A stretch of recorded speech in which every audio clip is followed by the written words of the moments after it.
Ba-boom. Let's go.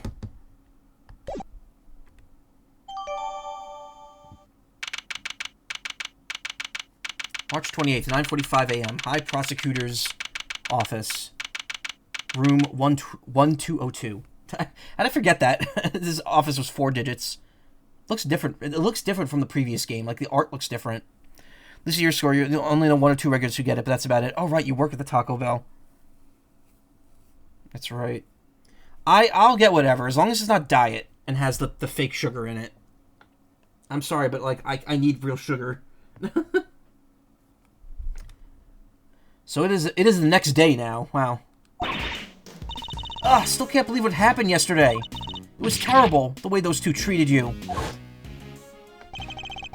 Too much sugar. Yeah, no, I don't agree. I don't disagree, it's too much sugar, but I can't do stevia and Splenda, and I can't do those, sorry.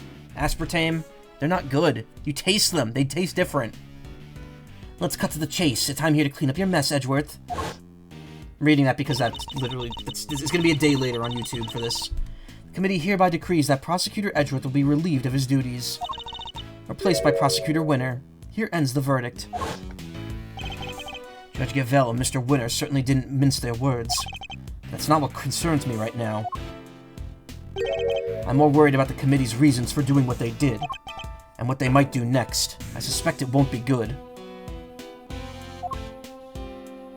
Taco Bell worker. We'll give you all the free tacos if I could. And I've gotten used to the taste of Coke, Pepsi, and Dr. Pepper Zero. Actually getting close to regular counterparts except Pepsi. I've heard Dr. Pepper Zero is good. Coke Zero, on the other hand, I can taste the artificial sweetener, so I'm not happy with that. Thank you, though. I appreciate it, but I'm good. I can buy tacos. That said. See, like, I hate talking... I used to work at Dunkin' Donuts, and I fucking hated talking about Dunkin' Donuts. Because I hated the place so much. It seems to be a running theme with all my jobs. I just don't like talking about them, because I don't like working. Earth to Mr. Edgeworth, are you listening to me? Yes, of course. So this is it? You're giving up on the Bronco Night case? No, I have no intention of doing any such thing. To walk away from this case would be to tacitly accept the committee's decision. The only problem is that I don't have the authority to continue investigating. Just realized this game doesn't actually have you moving around at all. Like, it only moves you when the plot requires it. There's no, like, moving spaces unless it's like multiple rooms in the same area. Yes, what is it, detective? Got some bad news, sir. Word down at the precinct is they just arrested somebody for Knight's murder. What? Do you know who it is? No, but I heard they're being held in the detention center. Maybe you could go talk to whoever it is? Good idea. Let's get down there, Mr. Edgeworth. Even without the authority to investigate, surely I could still pay a suspect an innocent visit. Alright, we're on our way. Me too. I'll see you there, sir. Won't you be missed, detective? Nah, everyone's busy in the prison going over the crime scene anyway. Good, then I'll see you shortly. Yeah, that's why we call that place Donut Hell now. Yep. Yes, sir. Also Ice Cream Hell, because when I started working there, it was also a Baskin-Robbins. Though, to be fair, I liked Baskin-Robbins ice cream way more than I liked Dunkin' Donuts food. And then we got rid of the Baskin-Robbins, and while it was great in terms of work, it was also shitty because then I didn't get free ice cream while I was working. DP Zero would be the best, whereas Coke Zero would be a runner-up so far. Been there for quite a while, I actually kind of like it. It has its ups and downs, but I'm under good management zone. Like serving food, but I wouldn't call this a career, more of a campaign. I mean, I work at a startup. I've been working at a startup for over 6 years now, and I absolutely don't call that a career. It's a paycheck and nothing more until I find a better way of living. And I work from home too. It's a cushy arrangement, and I still don't want to do it. Is that me being entitled? Maybe, but I strive for bigger and better things. You got it. Not to sound full of myself, I know that I'm not necessarily deserving of that, but it would be nice. Wouldn't it be? Okay, March 28th, 10:23 a.m. Detention Center, Visitor's Room. Still no sign of them, huh? Indeed. Wait, this is just like last time. Please don't tempt fate like that. No, I can't. I can't. Sure you can. I told you. It's just a pair of visitors. To be honest, everyone needs to be paid a living wage no matter what the job is. True. I get paid more than a living wage. I will say that that's why I don't ask people to sub to me, because I'm pretty good on money. I just live in a situation where I can't really move out, and I feel trapped in my own life. No, unless I strike it rich, no amount of money is going to fix that, unfortunately. So it's a bit of a rough situation. It's mentally rough. A lot of people would kill to be in my situation, but it's not the kind of life I want to live. And being almost 40, I kind of have to think, well, how much time am I going to have to fix this and get to where I actually want to be? So, there you go. You're good. Same here. Wouldn't mind being promoted to SOS Taco Tech Support Division. Amount of stuff happening behind the scenes does tickle your tech fancy. Same, got paid decently as well. That's good. It's good to know Taco Bell's at least covering you. To me, I think fast food, and I just immediately think I'm getting paid absolute shit. Because Dunkin' Donuts paid me like shit. They paid beyond dismally for as long as I was there, too. And they refused to ever give me a raise. Which is something I at least get at my current job. Even though they refused to promote me a year ago when I applied for it, which kind of made me super sour on them. I've been super pissed at them ever since that. Anyway, sounds like someone really doesn't want to see us. No. Just talk with them, please. But one of them's a prosecutor, right? Aren't they all super scary? All they do is stare at you, right into your soul. Ah, you must be the suspect in the... See, I told you. Zoink, Scoob. Okay, why is this man so flustered? Probably because you're being you. But I guess that's just how you are. Thanks for clearing up absolutely nothing. Gee, I don't blame her. Her? Yeah, I was gonna say, wait, do you think that person's a girl? Hey, Mr. Suspect, are you doing okay in there? Yeah, I guess I could kind of see that. Just want to have a little chat with you. No biggie, right? Who are you? I'm Kay Faraday, Mr. Edgeworth's trusty sidekick. Alright, you were busy, I get it. Just a part-time gig, though, while I'm taking a break from my real job, though. Funny, I don't recall ever employing you. Get yearly raises, but they really do need to pay better. Also wonder what this guy's hiding. Well, he's arrested for murdering this dude. You missed an hour of it. Then you're gonna be surprised when you find out who the murder victim is in this chapter. And that's Mr. Edgeworth. He is a prosecutor, but he's not going to stare a hole into your soul or anything. Oh, please. Really? Really? Also, I'm just gonna put this out there. To anyone who has already played this game in full or knows the story, let's not spoil anything for future chapters. We're going chapter by chapter here, because there are people who are watching this who haven't seen this yet. Really? Eek!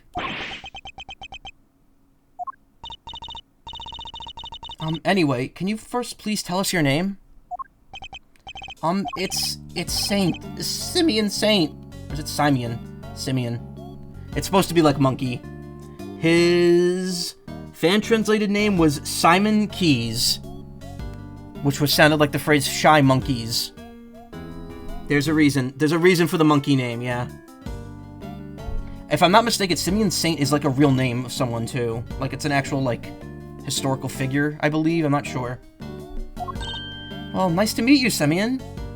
I don't know if it's actually pronounced the type of monkey or Simon with an E in it. Maybe it's Simeon Saint? I should probably look that up. You could call me Kay. Everyone else does. Prosecutor Miles Edgeworth. I'd like to ask you a few questions, if I may. Please, Simeon. We're trying to help you. I promise. Really?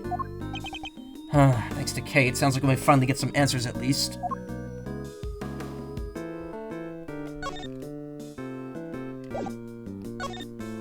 Perhaps you could start by telling us a little bit about yourself. Who, me? But why would anyone want to know anything about me? I'm boring. I'm a nothing. A nobody. Do you have a job? Well, that was without Edgeworth. Do you have a job? Do you have a job? Oh, well, it's hardly worth mentioning, really. I'm your average corporate pencil pusher, just like everybody else. Honest. I will say, when you find out where he works, you're gonna recoil, because you're not gonna like it. This is going to take a while.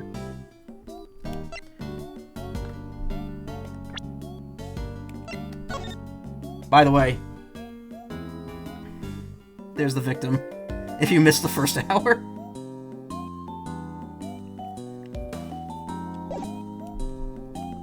Stabbed in the neck.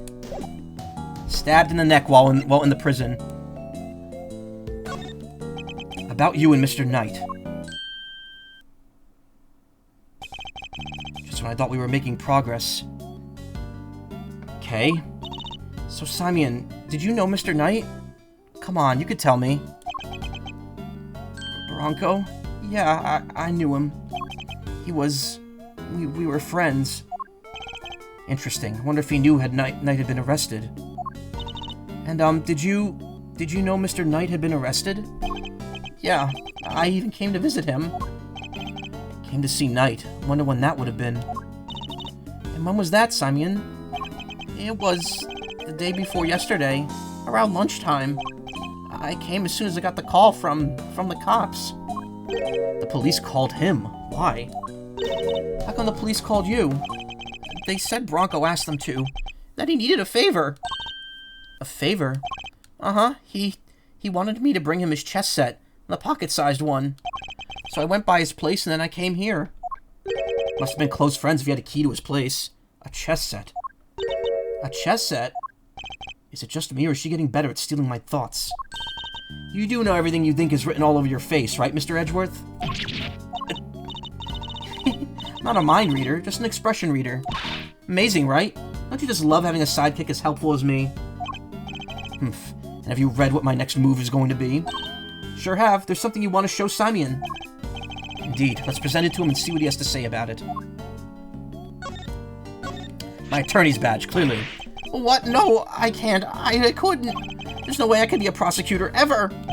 To take that thing away from me, please. Wasn't going to give it to you anyway. So, what? Are you going to arrest me? Take me to court? No objection? I knew it. Overruled, Mr. Saint. Now please calm yourself.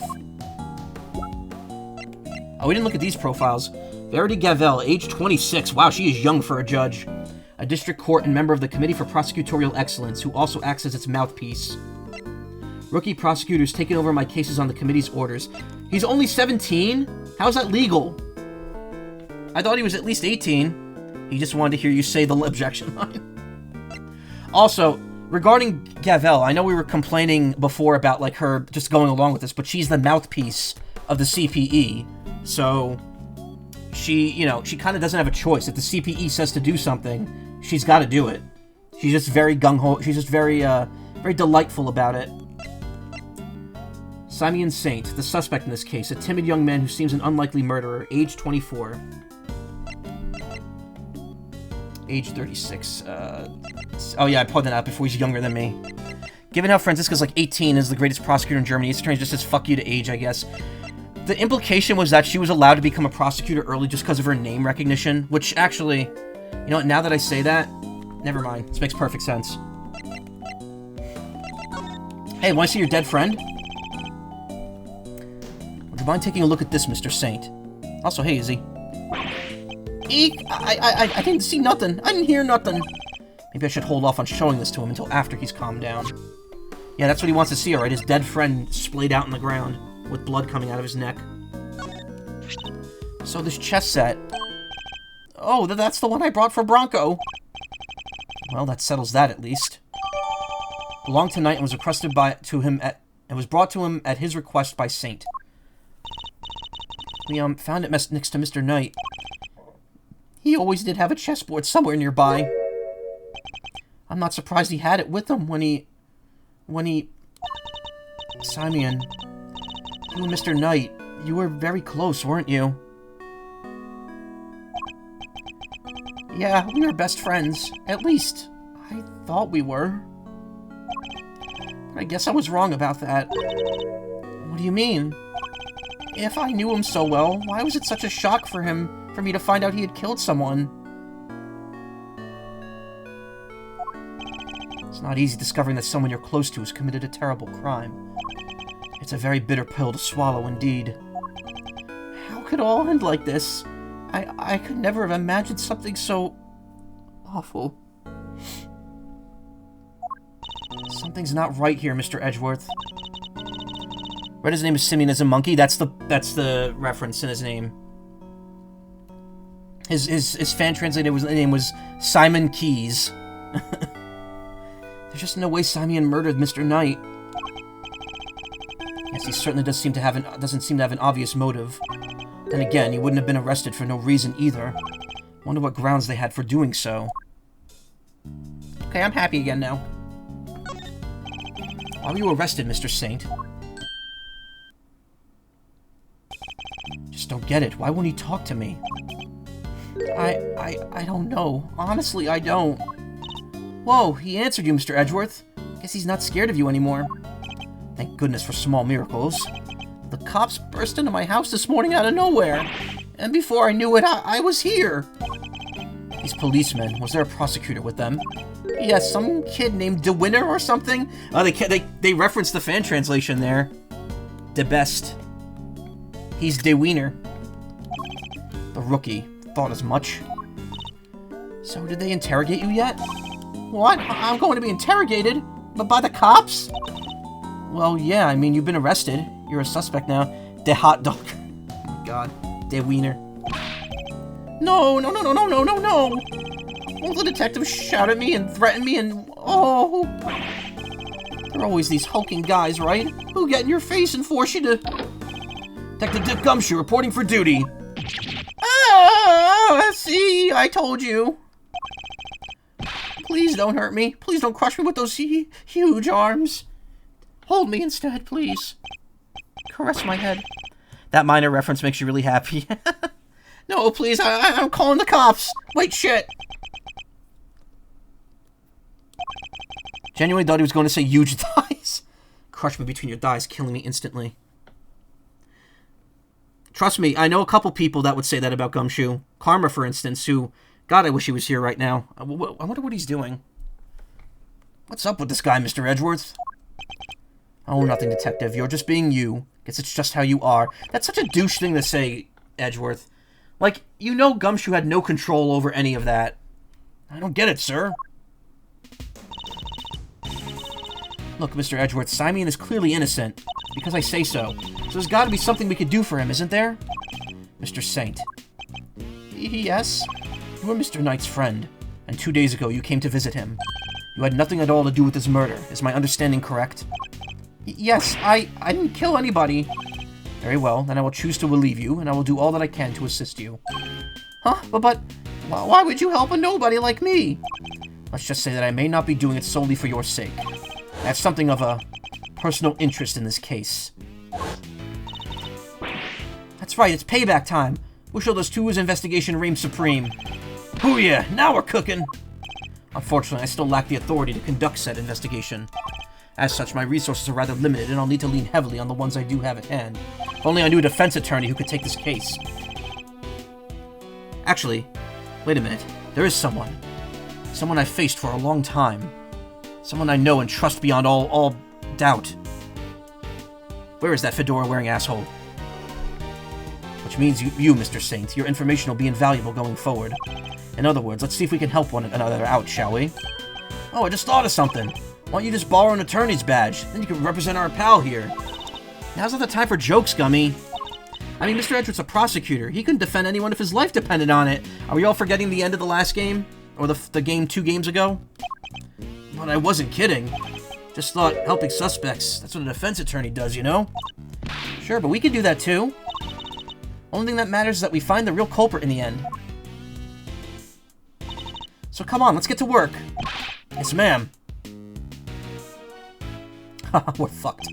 I'm sure you know already, but just to be clear, if our investigation ultimately proves you to be the culprit, we'll have no choice but to treat you like any other suspect.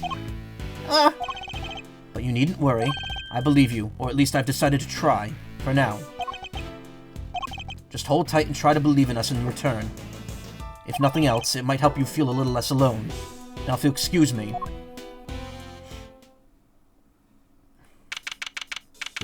March 28th, 11:22 a.m., Detention Center, Corridor. So we talked a good game in there, but we can't even get back inside the main prison to see the scene of the crime. Maybe defending the guy in court is our best bet after all. Or playing Pizza Tower like Donovan. Gummy can't defend for his life, remember? That reminds me, I gotta play Anton Blast at some point. And I need to do the Pizza Tower update. Well, who do we have here? There's the fedora-wearing asshole. It isn't Edgeworth in the gang. What are you cats doing here? Hey, Ephraim. Listen, pal, if you come to harass Mr. Edgeworth again, I'll... Hey, easy there, Detective Flatfoot Sholmes. I'm here to work. I love that that Sholmes is now just the canonical, like, name for him. You like what I uploaded? What, the art from earlier? Or did you upload something else? Oh, you mean on YouTube? Did you upload the first part of the investigations thing? Yeah, you did. Indigestions, that's a good one. For a while I didn't realize that you were that you changed the name, like the subtitle of the games when you do that. I actually wasn't paying attention until like I think Dual Destinies when you did that one. I don't have the noise update installed? No, I don't. I mean, I do, I've just never played it. I've only played the base game. Who's this? This is a... Okay, so, because you missed the first part. This is a detective, or this is a defense attorney that Edgeworth used to know. And, he is not super fond of Edgeworth because he was raised by Von Karma. He's upset that Edgeworth's a prosecutor and not a, defense attorney.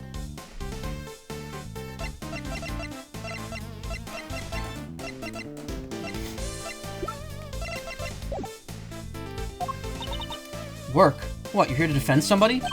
Whoa, K-Meister nails it in one. Aren't you just the uber-intelligence of uber-intelligence of the bunch? Uber-intelligence? That's not how you use either of those words, Fender. Some may say I'm an easygoing old rogue about town, but I'm actually not a half-bad attorney.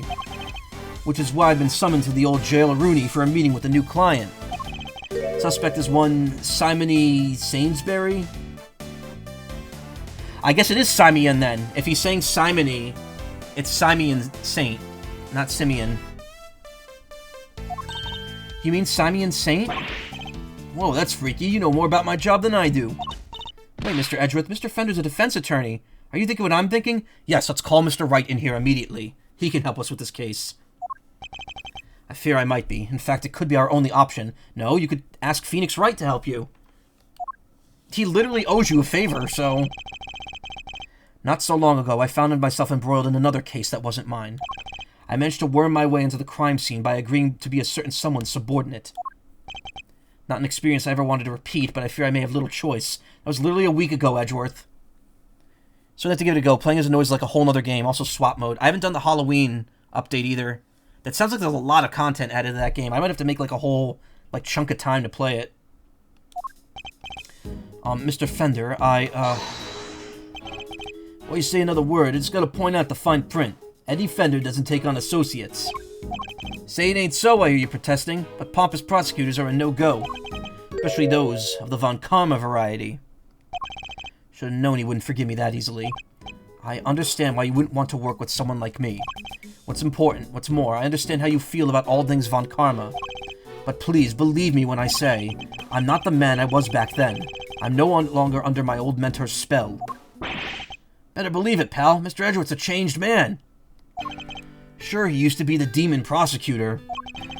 But he's not like that anymore. Wright's busy showing his badge to everyone else, yeah. I do have feelings, Detective. Cummy's right. Mr. Edgeworth's one of the good guys now. He's not just a prosecutor. He's a hero. He got me off the hook just last month. You don't say. Well, that escalated quickly. Ah, did they really write that line into this game? It's like the cringiest self-referential line you could put in there. But he was. There's no other word for it. He was heroic. Great thiefly, even. Please, Fender. Don't you think there's something odd about the way the committee stepped in yesterday? There's more to this case than meets the eye. I'm certain of it. I can't just walk away from this. I can't. Took me a bit to get all the Halloween content, all 20 hidden pumpkins, and the last 10 Hindu at the Trick or Treat stage. Time lock, though. Trick or Treat Gate only appears from October 1st to, like, the middle of November. Really? I mean, you could change your clock on your PC, but still. Please, allow me to help you with this investigation. Maybe, around October this... No, who am I kidding? October this year, it's probably when all the games are gonna start coming out. Well, we'll have to see what happens. I'm not in any rush to go back to it.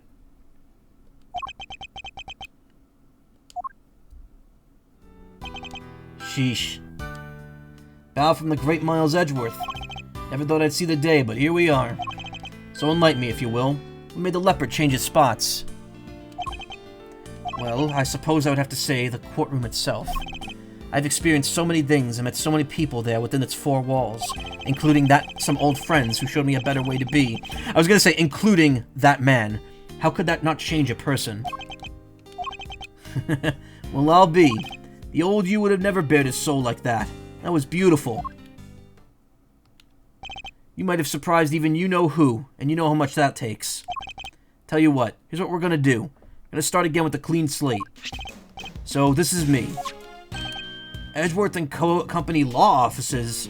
It's Eddie Fender, senior partner. That man, that thing I sent you. Edgeworth? That's right, Mr. Fender here began his legal career as an assistant to my late father, Gregory Edgeworth. What? Your dad was a defense attorney? So the you-know-who Mr. Fender keeps talking about is... The clever K-Meister nails it one yet again. That's right, I was talking about his old man. Guess you all noticed I kept his name over the door, so to speak.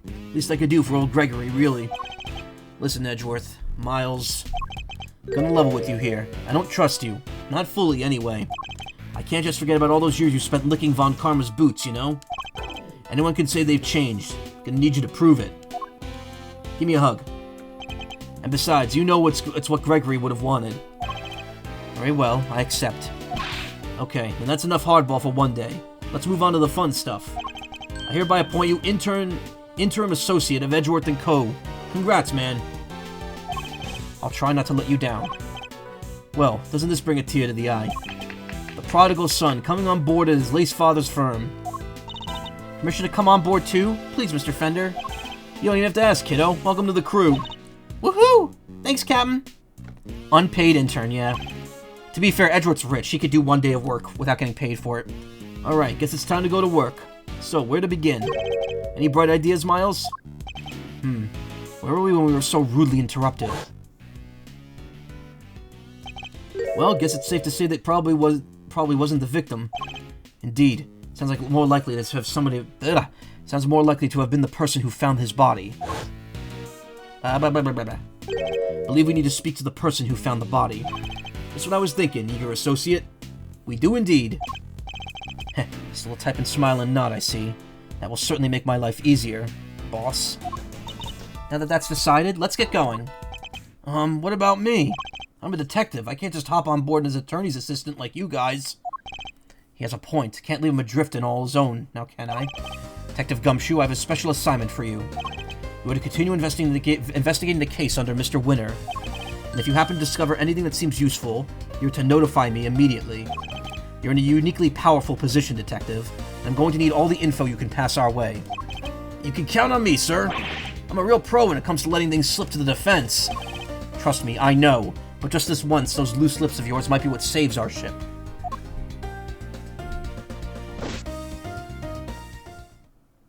He gets flagged immediately by the metal detector. Roll wide the prison gates, good sir, because here we come. That confident swagger. March 28th, 11:50 a.m., prison corridor. So, any idea how we tracked down whoever found the Bronxter's body, Miles? I think our best bet would simply be to ask around. Oh, don't you dare! Oh, that was not Winner. Who is this? Excuse me, but oh my, just look at you. Are you talking to me? Just fabulously chic, darling. Fabulously. Facial hair is so very au courant, don't you think? Coran, excuse me, it's French. Yeah, the parrot, I think that's Polly. I'm gonna talk to it if I can. Enchanté, mademoiselle. Much obliged. Defense Attorney Eddie Fender at your service. Let's get things off on the right foot, shall we? Little embrasser, perhaps? Oh, I like the sound of that. Look at the friggin' fox around her neck. Or the, whatever this is, the stoat. Look at that. That's so adorable. I love that so much.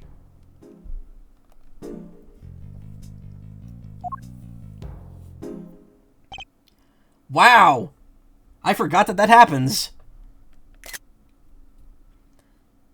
It's alive. I mean, considering what's going on in this prison, yeah, it's not too surprising that there's an actual animal around her neck. Wow!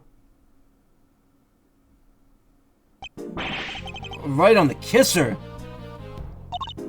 Well, how else does one greet a new friend, A little smooch is entirely de rigueur, don't you think? I don't know how to pronounce that. Wow, talk about stealing a kiss! Indeed, an act so shameless it puts even great thieves to shame. Physical contact is so very important as a form of expression for our little family. Everyone in this lovely home will teach you as much.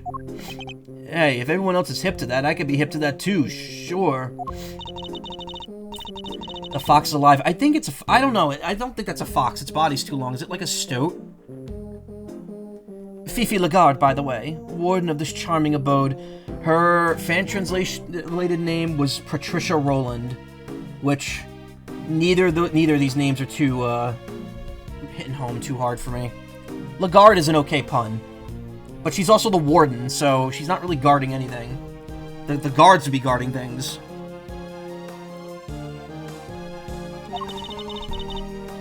You may call me Fifi, of course. One of Crown's pipe foxes. So she's the warden of the entire detention center and prison facility, is she? Pleasure to meet you, Miss Lagarde. Miles Edgeworth. I'm a prosecutor, an associate with Mr. Fender's practice. Pat Rowland, I get it, yeah. Patroland. Hope you don't mind me asking, but were you here in the prison yesterday? Oh, don't be silly, darling. Of course I was. Yesterday was a very important day, after all. Important in what way, exactly? Big meeting of some kind, perhaps? A meeting? Oh, heavens, no. I couldn't think of anything worse. No, yesterday the circus came to visit. It was simply a spectacular event featuring some terrifically talented animals. Anyone else getting PTSD from the song? Anyone who had anyone had to be there. If you were here at home, you were watching the show with me. The performer set up a special stage in the yard just for us. You're one very lucky family, n'est-ce pas? So she was at the circus performance for the inmates yesterday morning. Mr. Carcerado mentioned a show yesterday as well. Must have been talking about the same thing. What time did the show take place? Never good when the circus comes to town in this franchise. We're not sending in the clowns this time, don't worry. Around 8 until 10, maybe? Yes, something like that. Why? That's so early for, like, a circus performance, 8 in the morning. Whoops! How did that happen? I was pressing B. Meaning it finished right around when the body was discovered. And by dint of having attended the show, she has a reasonably solid alibi.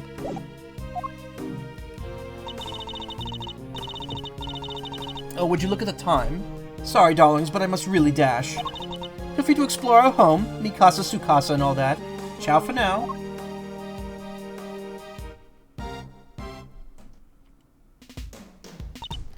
Well, what now, Mr. Edgeworth? The person who found the body screamed, and that scream was heard by one inmate that we know of. Therefore, our first task is to question that inmate. See where his information will take us next. There's no one in here. They took him to solitary, remember? Wonder when he'll be back. Maybe a while. Get the feeling he was in pretty serious trouble. Poor guy, do you see the tears in his eyes? He really didn't want to go. Yes, the way they had to literally drag him away was certainly unusual for his simple time out. Shudder to think what kind of punishment he's facing right now. Certainly Ace Attorney's circus is some sort of harbinger of chaos. Right on the kisser. She seemed to have given you quite the shock. Why is that, Thought you were a man of the world. Yeah, well, I'm all for saying hi with a hug, but going straight for the kiss? Cool your boots, am I right? Woo me a little before puckering up. That's all I ask. Also, I'm gay. Wow, I would have never pegged you as the shy type. That's not the issue here, I think, Kay.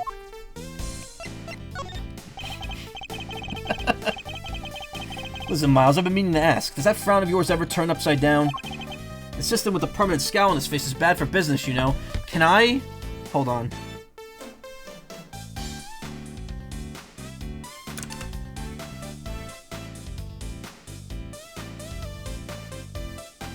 I'm sorry to spend time doing this, but...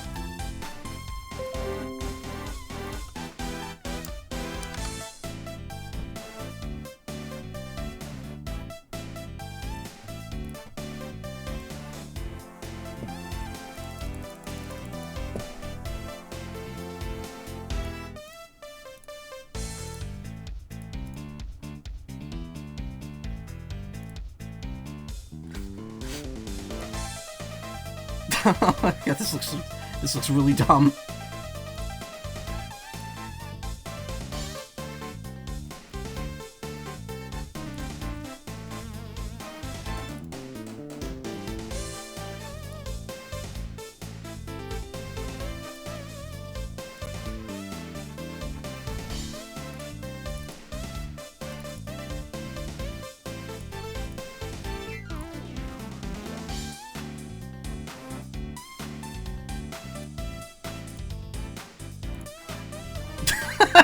I didn't realize it caught the edge of his mouth. That looks so cursed. Oh, that's good. It actually does look weird seeing him do that, though. Like it just doesn't fit him at all. It's like that one Shadow pose that they were like, never do this, and it's him with his like eyebrow raised. I'm deriving too much enjoyment from that.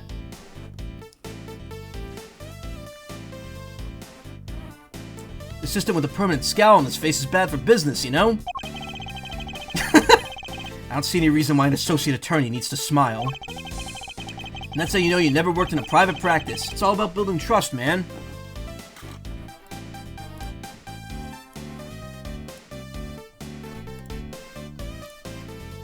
God, that looks even... I'm having too much fun with that. Oh my god.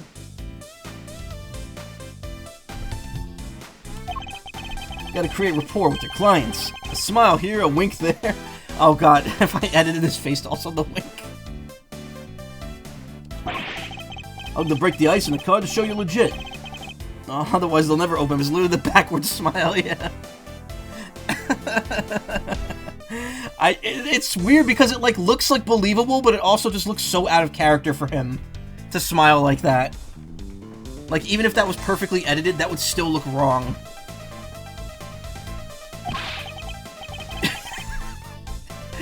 Yes, well, to each their own, Fender.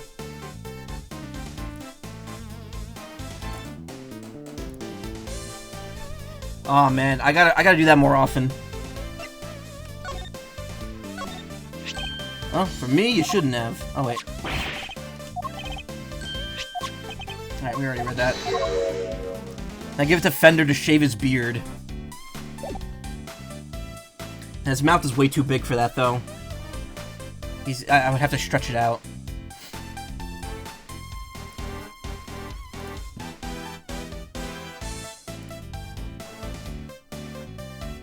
Yeah, just make it wide. It's also a different color from his, skin. He's got much more tan skin than, Edgeworth does.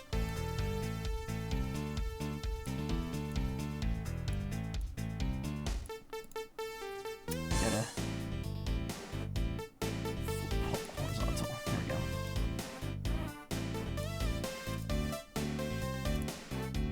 Oh god, that looks terrible. Again, it's not matching his facial features at all.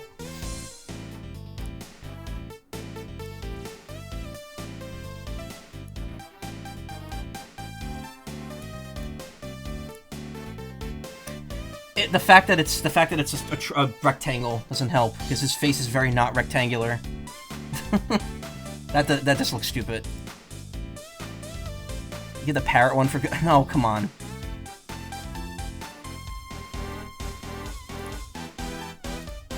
Gotta get back to this here. I don't wanna fall too far behind. I'll give it to you straight. Running the biz was tough going at first. Me and Gregory Edgeworth, man, those are some pretty big shoes to fill. I see. And what kind of cases does the firm take on? Might be better asking what we don't. We do murders, parking fines, the whole 9 yards. Basic principle is this. Everyone deserves a defense. So you've never refused a request? Well, let's just say I have certain preferences in the clients I work with. But didn't you just say that everyone deserves a defense? Just messing with the little sis. Of course, we treat all our clients the same. I mean, Gregory's name is still above the door. Gotta live up to his ideals, you know? And that means always doing my best for everyone. Edgeworth & Co. A firm my father built, huh?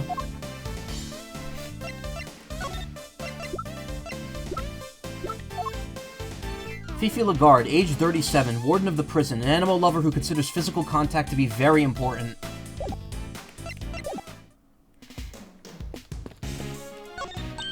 Oh, it's a blurb about the guy in the cell. Let's see what it says. Prisoner number D259. Classification. Habitat. See cell to the right. Not exactly helpful, is it? This grizzly fellow has a pet polar bear named Teddy. He's a former boxer who loves to stay trim and is always at optimum fighting weight. May push his body to the max, but he's relentlessly kind to himself. Omnivore. What exactly is all this information for, anyway? What did you see, horse?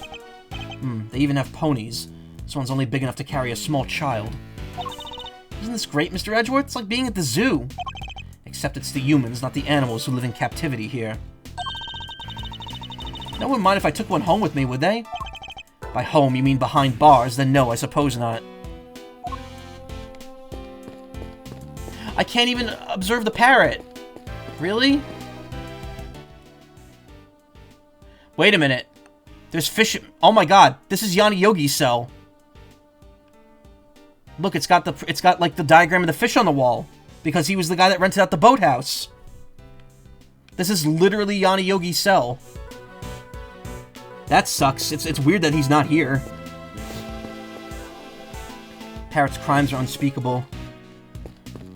I guess they were like, you know what? Since you're already in here and we're already doing animal therapy, you could have your parrot back. It'll help you. Maybe Yanni Yogi died. He was already, I mean, I don't know. He wasn't that old. He was in his, what, 60s in Ace Attorney 1? And this is what, like, this is like 4 years later. Not even. It's like 3 years later. Something written here seems to be about the prisoner in the cell. Prisoner number D258. Classification, Captivus periculosus. May look fearsome, but this lively fellow is actually a sweet-natured herbivore. He even has a pet penguin named Gwynny. He's skilled at giving such real gripping testimony.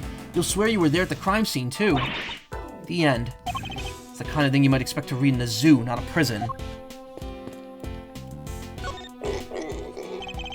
It's a mini pig, I believe, though not for eating, I hope. Isn't this great, Mr. Edgeworth? It's like being at the zoo. Oh, it's the same stuff. Look, Mr. Edgeworth, it's a monkey mountain. Chimpanzee that!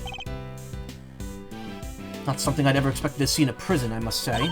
Doesn't it look like fun? Not in the least, and while we're on the subject, you are not under any circumstances to climb on that structure. Do I make myself clear? I have to show that monkey who's boss. Time to show the monkey who's boss!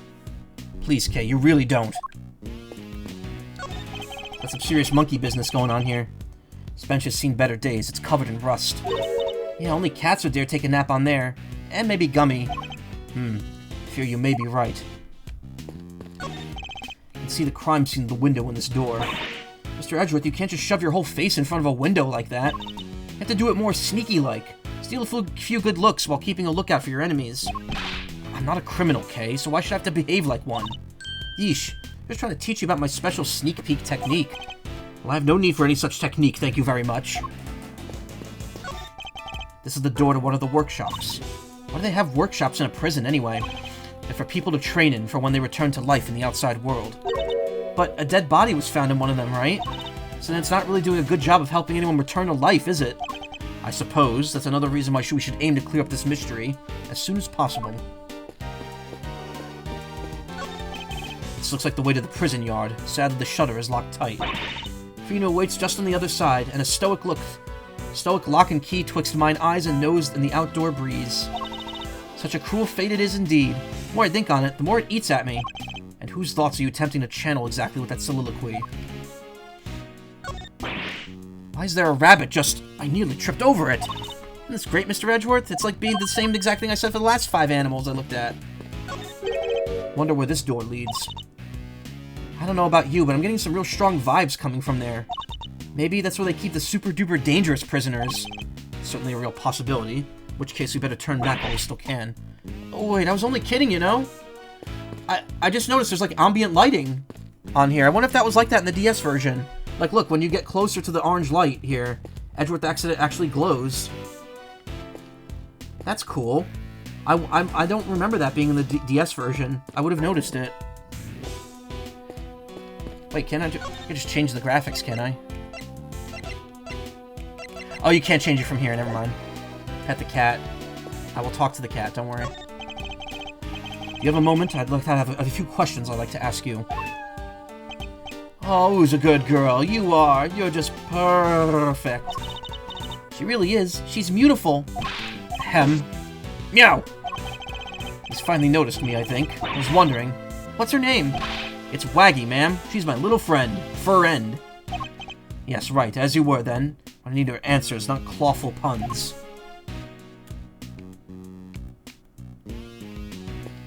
Thought I saw another, yeah. It's a basin for drinking from. Looks a little hard to reach. You need to come up with a more user-friendly design. Or perhaps it's for the animals. Did you ever think of that, Kay? Did you ever think of that, you frickin' idiot? Absolute moron. Eddie looks pissed. Oh, never mind. From a distance, it looked like he's... Like, from a distance, that the dimple on his cheek looks like the smile's going down. He looks angry from this distance. About the person who found the body, do you happen to know where he is right now? Should be in one of the workshops, I guess. Usually is at this hour. And it seems the workshops are our next port of call.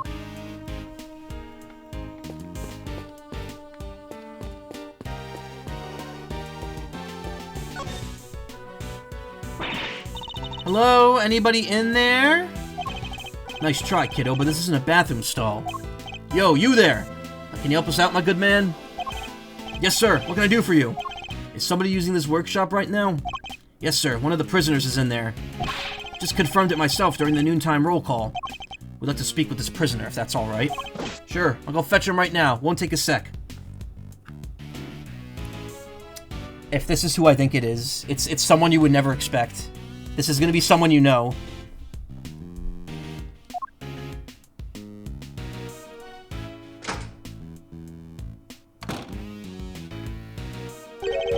This one's all yours, Milesy boy. What? Why? Let's just say I'd rather not roll the dice on someone I don't know, yeah? Huh. I thought all adults were supposed to be strong and brave. Well, you're not looking so brave yourself right now. Let's call it even. Here they come. Hello, hello. Yes, hello. I hear you wish to speak with me? Not exactly the hardened criminal we were expecting, is he? My name is Miles Edgeworth. I'm a public prosecutor. A prosecutor, you say? Hold it. Eddie Fender, attorney at law. What happened to being too scared to handle this? Listen, sorry about my pal here. He gets the weirdest ideas. Prosecutor indeed. That'll be the day. He's actually just an associate. Jeez, Miles, get a grip, will ya? He's right. I mustn't forget that I'm a defense attorney's assistant for the time being. That explains it. I did think you looked a little different from the prosecutor I spoke with yesterday. So he's already spoken to Winner. Would you mind answering a few questions? No, of course not. I'd be delighted. The name saw it. Frank saw it. The witness is all yours, my young associate. Sure, have the intern do everything. Why not? Mr. Sawt, you are no doubt aware that a murder took place yesterday. Would you mind telling us where you were at the time that the body was found?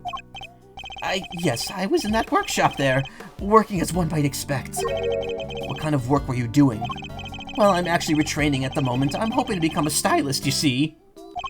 A pet stylist, that is. Yes, so I've been studying hard, and practicing every moment I can. I've been studying that girl I smashed her head in's hairstyle. Unusual field of study befitting an unusual prisoner, I suppose. And that's it.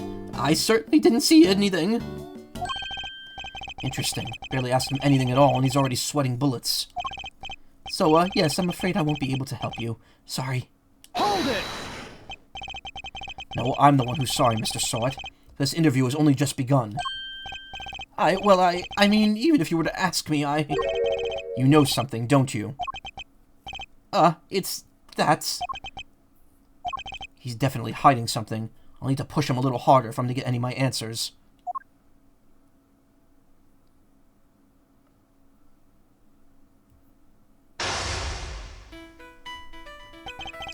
First step is to analyze the situation. Let's take a look at our opponent. Oh, he's got a bishop. I didn't see anything. I really can't help you, I'm afraid. Something tells me he'd be a good poker player. It's hard to tell him all that much from his face. I don't think he'll be giving much in the way of physical cues, either. I have to rely solely on his words instead. That's the only way I'll know what's going on underneath. Alright, time to make my first move. Let's see who we're dealing with here. I noticed there's way fewer cross-examinations in this game than the first game. They really like having the mind chess be the thing instead, which is good. I feel like it switches it up more than the previous game did. He may be good at hiding his emotions, but everyone has a tell. Mind chess, convince. What's your connection to this incident? Tell me, what's your connection to this incident? Which incident? The murder? Oh, well, it has nothing to do with me. Nothing. Really? I wouldn't dream of getting involved with anything as ghastly as that. Excuse me. Well, you see, how can I put this? I like to think of myself as an upstanding citizen. A good person, if you will. A good person who's in prison. You're Mr. Sot, but under normal circumstances, good people do not tend to end up in prison. So you do well to tell me what you know about this incident. How many times do I have to tell you people? I mean, I really don't know anything, I swear.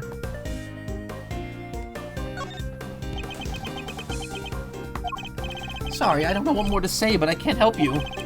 My apologies, Mr. Sot. But considering that the incident occurred right here in the prison, I find it very hard to believe that you know nothing at all. Sure you are there, newspaper salesman in quotation marks, yeah. Oh, well, yes, I suppose I could see how it might seem unlikely, but it's true! If you're looking for the person who found the body, you'll have to look elsewhere. Person who found the body, you say? Why do you think I'm looking for the person who found the body? I certainly never mentioned any such thing to you. Is it because you do know something you're not telling me after all? See his hair there? No, I just sensed that's who you might be looking for, that's all. I'm simply a pet stylist in training. I don't know anything, truly. No doubt about it now, this man is hiding something big. In which case, let's find out what he did yesterday, the day of the incident. My opponent is very good at hiding his true feelings, but not for long. It's time to smash that mask of his and see what lurks behind that phony smile. Tell me about the day of the incident. If you really don't have anything to do with the murder, then you have nothing to hide, right? Well, the day of the incident? Oh gosh, I mean, so much happened.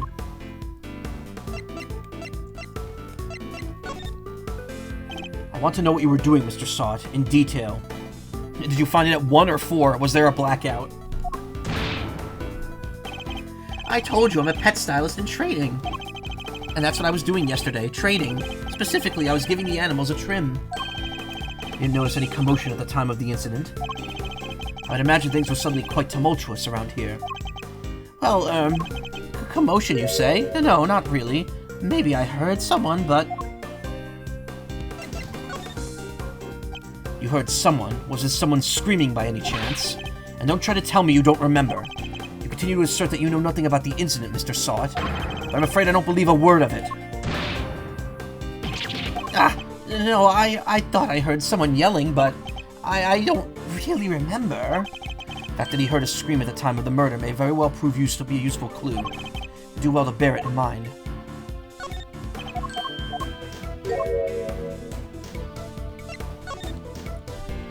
What was it like here in the prison yesterday morning? I really don't remember. I don't have the best memory, I'm afraid. Time to deploy my clue. You said you heard a scream. You don't remember? Please. You literally just confirmed that you heard a scream. Oh, but I might have been mistaken. The truth is, I just really don't remember. Your memory fails you yet again. How convenient. But I know you're lying, Mr. Sawit. How dare you talk to me like that? I mean, I'm not lying.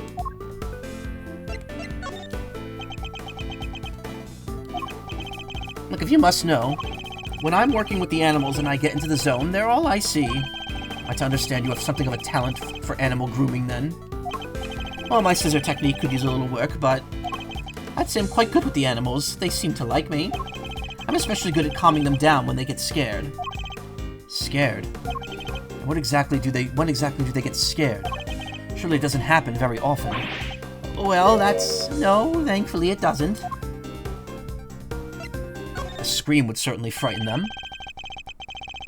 Wouldn't it? Why are you going to such lengths to deny having heard the scream? Main prosecutor versus the very first witness I've seen taskbots take down in less than 5 minutes. Yeah. What is it you're hiding, Mr. Sawit? Tell me. Ah! I can assure you I'm not hiding anything. I'll admit I really did hear somebody scream, but I'm not hiding anything, I promise. Mask is finally beginning to crack. Now to shatter it completely by asking about the scream itself in more detail. I'm afraid you're about to learn a painful lesson, Mr. Sawit. That hiding things from me never ends well for my opponent. When did you hear this scream?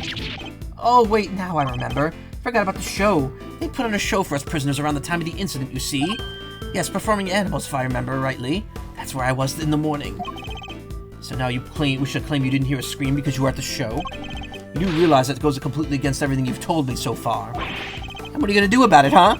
That is, my memory is patchy, as they say.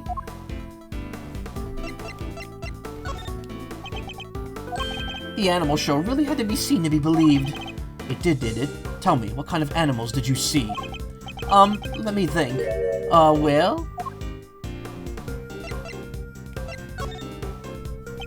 Enough of your lies. You were nowhere near the show, were you? Well, I seem to remember being there, but maybe I was, maybe I wasn't? It's clear Mr. Sawit wasn't at the show. Feels like a vital clue. Who'd you hear screaming? Wait, I just realized I made a mistake.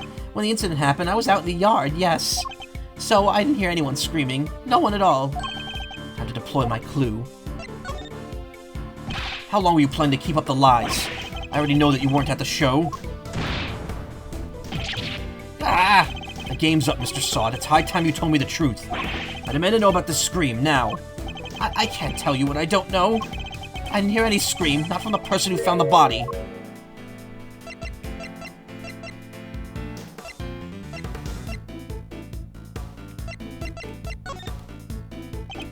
How curious. Most people would assume that the scream had come from the victim.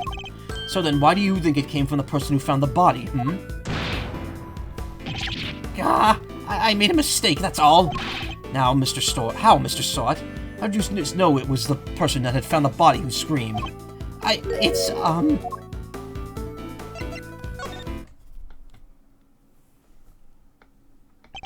Shall I tell you? You knew because it was you who found the body. And the scream that was heard when the incident occurred didn't come from the victim. It came from you! Ah! How did you... Ah! It's true, I admit it, but what gives you the right to treat people like this? Checkmate. Mind chess. Checkmate. Now that we've established that you were the one who found the body, Mr. Sawit, I believe you've lost any standing you might have to withhold your cooperation. Alright, you win. But I'm sure I won't have anything useful to tell you. Probably isn't even worth your time. That's not for you to decide. By my hand, the truth will be revealed. Every decision I make is to ensure that end. Except that's not exactly what we're here to do, is it? What do you mean?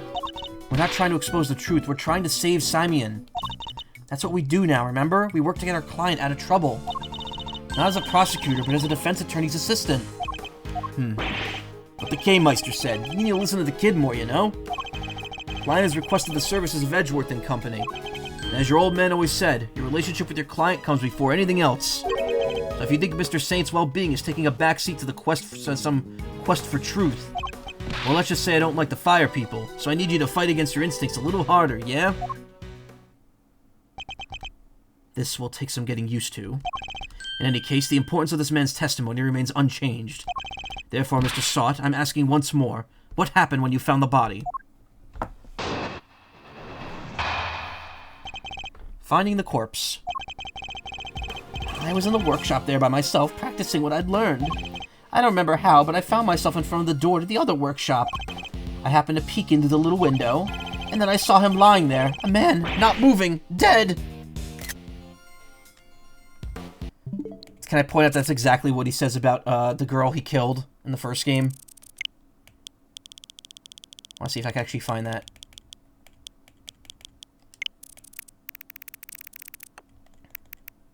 Yep, there it is. Saw her lying there, a woman, not moving, dead. The exact same lettering and everything. The fan translation did that too, where they kept that exact phrasing.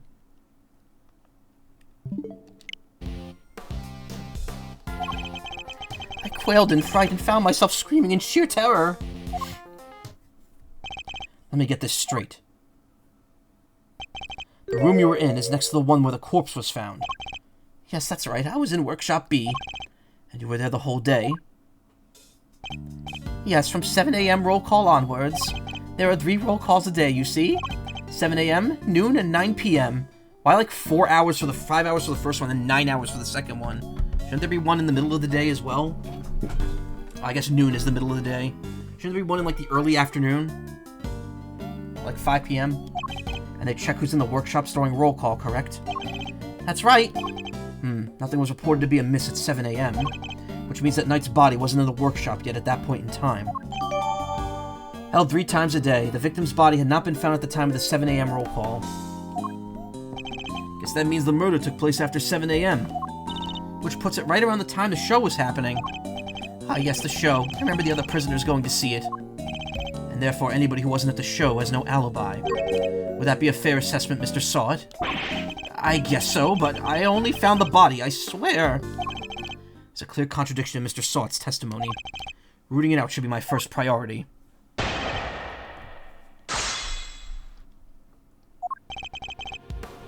Hold it! What exactly were you practicing? Had to be a pet stylist, of course. I'm a model prisoner, after all. So he keeps saying. Hold it! You found yourself there, really? That's right, and then I found myself peeking through the little window in the door. Why did you think to do that? He's right, the question is, did he find the body while still alive or after the murder? Well, we will find that out. Gosh, I don't know, I just found myself doing it, really. Clearly you weren't concentrating on your work then. No, that's not true, I'm a model prisoner. It's just all the other prisoners had gone to watch the show. Guess I was, well, kind of lonely. Like being stuck at school after everybody else has gone home, huh? Yes, exactly like that. Anyway, I found myself in the front door to the other workshop and... Hold it!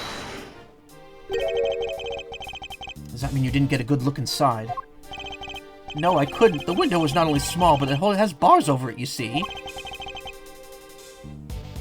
Not exactly a panoramic view. Just so the guards can check what's going on, right? That's right, yes, you're a very knowledgeable young lady. Hey, Zijimon, thank you for the raid. Were you doing more Liza P tonight, or were you arting? You bet. Guess you could say I know a little something about prisons now, too. More Liza P, nice. I was enjoying what I saw of it the other night. Beat the platforming segment. I would've... I think... Were you playing it last night? My internet was, like, all messed up last night. I couldn't do anything. I was really upset. So I couldn't watch any streams, and I couldn't go on VR chat or anything. Tonight was the platforming. Oh, cool. You bet. I could... Bitch, I already read that. I have to remind myself to address this newfound interest later. Anyway, yes, I peeked into the little window in the workshop drawer. Drawer? Miles Edgeworth is my hero. He's really good. It was good. Accounting class passed and learning calc-based mechanic on free time. Cool. Bow Wow Dicelinus on the apron. That's a good choice. Wondering what you enjoyed the Ace Game series. All of it. I enjoyed a lot, Simic. Hold it! Let's press the line. Could you tell right away if it was a man or woman? It was clearly a man. His physique, his clothes. It was all very clear that he was dead. Also, this doesn't seem like a unisex prison. I would imagine everyone aside from the warden in here is probably at least identifying as male. You can tell just by peeking through the little window. Look, let's just say this wasn't my first dead body. What? You mean you're in prison for... To my eternal shame, yes. This was, however, the first time I'd seen another person's handiwork up close, so... Diceley is a marsupial dog that went extinct around 1900. Is this Australia? No, it's LA, unless you're playing... If you're playing the original Japanese version, it's Japan. If you're playing the localization, it's LA for some reason. They probably just picked it because it sounded cool. Love how the cell shader soft shade the characters, including the painting background. Saw it look sneaky. Yeah, that's kind of his character. Pulled and frightened and found myself screaming in sheer terror. Do you recall exactly how you screamed? Any words you might have used? No, I only remember that I screamed. Folks don't tend to remember much when they're busy crying out in terror, Miles. Exactly, so yes, I screamed. That's all I remember. As himself as an innocent bystander, but nothing could be further from the truth. Excuse me. Given what he is, things couldn't have happened as he claims. The contradiction in his testimony is as clear as day. Just need to present the evidence that proves it. Enjoy your hamburgers, yeah, exactly. Eat your hamburgers, Apollo. We haven't met Apollo yet, that's gonna be the next game. I don't know when I'm gonna do the second trilogy. Or rather the last set of games, because those are gonna take a long time to get through. And, yeah, there's 3 more games in the series I gotta stream. I might finally do some other visual novels instead, because I really want to do Danganronpa V3. And also, like I said earlier, I'm kind of tempted to do Disco Elysium at some point. Oh, back of my leg is itchy. Remember how, but I found myself to the door to the other workshop. Happened to peek through the little window. You saw the man not lying there dead. Okay.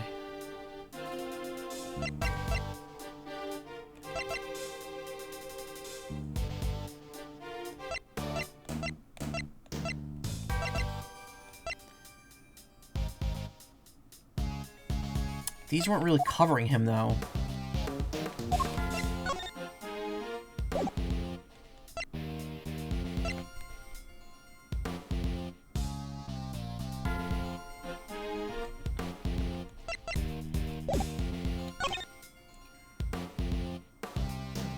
Cold and frightened, found myself screaming in sheer terror. I think that's also how he says that line in Ace Attorney 1.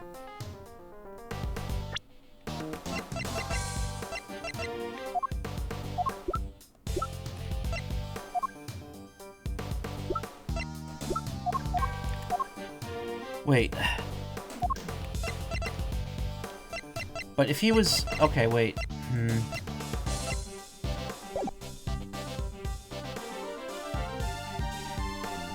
Something doesn't match up. Also, I love how he's just allowed to carry scissors around, despite the fact that he's a convicted murderer.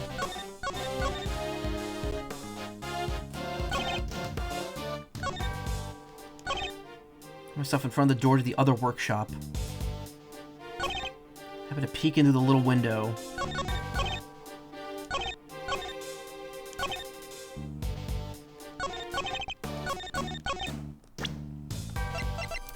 Objection!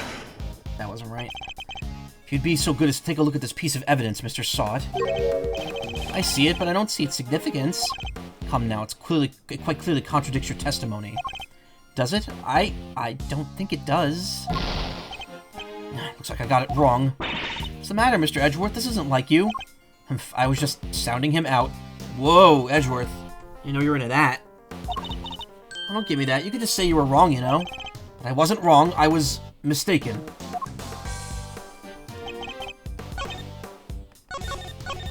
Hold it!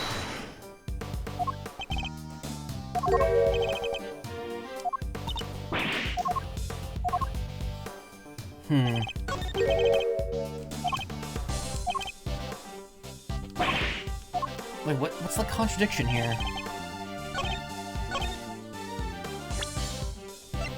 Objection! Okay, it was the door. I figured it had to be the angle because, like, he was far back into the room. Enough of these pathetic lies, Mr. Sot. I'm afraid you rather lost sight of what you are. What I am? I know precisely what I am. I'm a former newspaper salesman who's training to be a pet stylist. That's not even true. He was a con man. He was a con man, and he pretending to be a newspaper salesman. And then he murdered Larry's girlfriend. Hold it! That's not all you are, is it? Or did you forget that bracelet you wear around your wrist? A bracelet that marks you as a prisoner, and therefore unable to move around as you please. As we both know, stepping outside that door would have sounded an alarm. Well, that's... There's no way you could have looked into the other workshop without leaving the room you were in. Gah! Ooh-wee! Stylishly done, Edgeroo. That doesn't mean that Mr. Sot couldn't have found the body, then? Good question, Kay. Perhaps Mr. Sot himself can explain. So actually, I may have forgotten to mention one very important detail. Sorry about that. I can explain exactly how I was able to see the body, if you like. By all means, go ahead.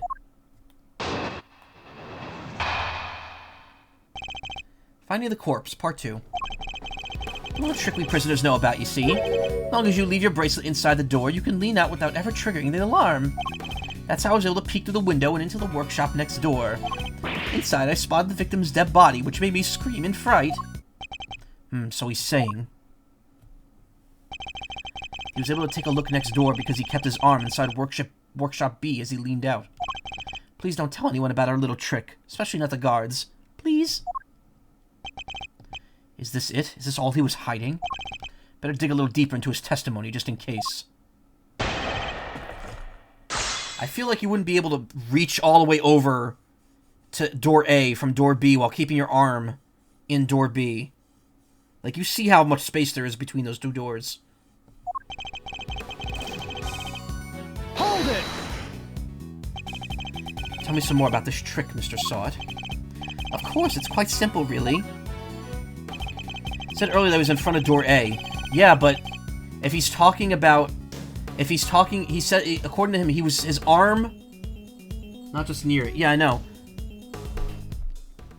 He said his arm was still in this door, while he himself was peeking through that door. There is no way his arm reached all the way over and kept doing that. He's full of shit. Hold it! Suppose this allowed... That's what you're saying, yeah. Suppose this allows you to enjoy a little taste of freedom. It does. To be honest, it's one of the few things that brings me joy anymore. Rather surprising source of joy. Rule breaking itself isn't exactly a demonstration of remorsefulness, is it? Oh, but I am remorseful. I always am. I'm a model prisoner, after all. Begin to suspect that he doesn't know what a model prisoner actually is. So use this trick to peek through the window. That's right, yes. Made sure the guard wasn't looking, and I leaned down into the corridor. I didn't. Hold it! Binny, why'd you make so much effort just to take a look? Well, you see, I heard noises coming from next door, and that room was supposed to be empty, so I thought it was strange. And you went to look as soon as you heard those noises. Yes, of course, I had to see what was going on, so I went right away. I see. Do you have any other problems with what Mr. Sot just said? You claim to have looked into the door next room as soon as you heard some noise. If that's the case, you must have seen more than just a dead body. Because the person who made the noises should have been in there too. Got him quaking in his boots, Mr. Edgeworth. Mr. Sot, tell us the truth about what you saw. You do, of course, have the right to remain silent, but it will do little to dispel the notion that you were somehow involved in this crime. I'm sorry. I did see something else, but it's too insane to believe. Really thought I might have dreamt it. That's why I wasn't sure if I should mention it. Just tell us what you saw. Alright, it was... That dog. And what I saw is the stuff of nightmares. That huge black dog had sunk his terrible teeth into the victim's throat. What did you just say? It was hellish. Utterly hellish. That beast. That awful beast. He killed him. Oh, suddenly, I don't feel so good. Jeepers creepers, that's awful. Talk about traumatizing. It was dreadful, horrible. Wait, whoa. Dreadful, horrible. Now you know why I couldn't help but scream. So there's a man-eating dog in the prison's animal population, is there? Salt claims to have seen this dog biting the victim's throat. Doesn't seem to like me very much. And that really is everything, I promise. You believe me, don't you? For now, that one seems too far-fetched to lie, even for you. I'd like you to append what you just told us in your testimony, if you don't mind. Very well. Inside, I spotted the victim's dead body, which made me scream in fright. I also saw that black dog, his mouth clamped tight around the man's throat. Hold it! How much do you remember about the man you saw? Oh, I remember everything. Let's see. He had blonde hair, his neck was covered in blood because he was dead. Yes, we know that, Mr. Sot. Thank you very much. Just telling you what I saw. I thought you attorneys were obsessed with the little details. There's some serious venom behind those words. Something tells me you may not have had the best experience with defense attorneys in the past. If the dog is a killer, why is it allowed to roam freely? Well, we will find that out, don't worry. Hold it! Clearly the dog had never killed anyone before. You're sure this black dog was biting the victim's throat. Yes, there was blood everywhere. The beast's mouth was dripping with it, and... Whoa, spare us the gory details, will ya? What about the victim? Was he... Eek! Don't say it. Do you really need to ask him that, Mr. Edgeworth? Okay, what was that punch for? I'm on your side here.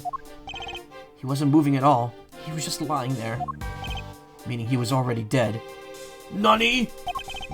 There was so much blood just oozing from his neck. Oh, he was as dead as a doornail, I'm sure of that. Not even a twitch of the finger. Just lifeless. Eek, enough already. Why'd you have to go into every little detail like that? Give you a nice and accurate testimony. That is what you want, isn't it? Shall I add what I said in my testimony, Mr. Edgeworth? Please do. It was awful, I tell you. Terrible. Oh, he was dead as a doornail, I'm sure of that. Not even a twitch of a finger. Just lifeless.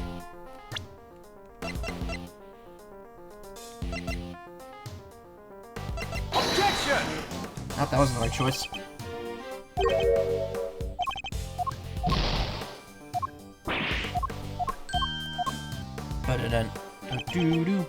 Hold it! You paint a very vivid picture. Well, I had a front row seat, I suppose. I could almost feel the agony of the poor man's final moments. I don't think I'll be getting any sleep tonight, Mr. Edgeworth. You won't? Well, that's unfortunate. Yeah, and it's all your fault for pressing him for more gory details. I'll be having nightmares tonight myself. It's all still fresh in my memory. Remember his ring gleaming as it caught the light. It featured a snowflake motif in relief. Objection! Wait, that isn't the right choice either. We know it's covered.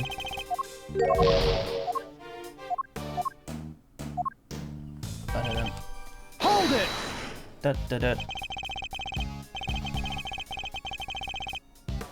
A snowflake motif in relief. You seem to have a very clear memory of this ring, Mr. Sot. Well, I used to go door to door selling newspaper subscriptions, you see. Had to take people in a glance, their appearance, their mood, that sort of thing. Figure out exactly who you're dealing with is the first step in any sale. Except in this case, you were figuring out a corpse. What can I say? Force of habit. Well, that served me very well in my sales career, if I do say so myself. Even so, you seem to have remembered things to an uncanny level of detail. I suppose. Nevertheless, it's true. I remember the ring relief, the relief, all of it. Is what he's saying even plausible, though? Let's just take another look at the condition the victim's body was found in. Now, what I saw, Mr. Edgeworth, and my eyes don't lie. So Knight was bitten in the throat by a dog that lives here in the prison. Not the most plausible of explanations, I have to say. Well, they do say that pets take after their owners. But there are some things they shouldn't take after, not that they're supposed to help reform them. Otherwise, what's the point of having an animal therapy program? I should probably ask Mr. Sod a little more about this dog. God, this testimony is so friggin' long. Ah, there we go. Wait to Objection! present a picture of him.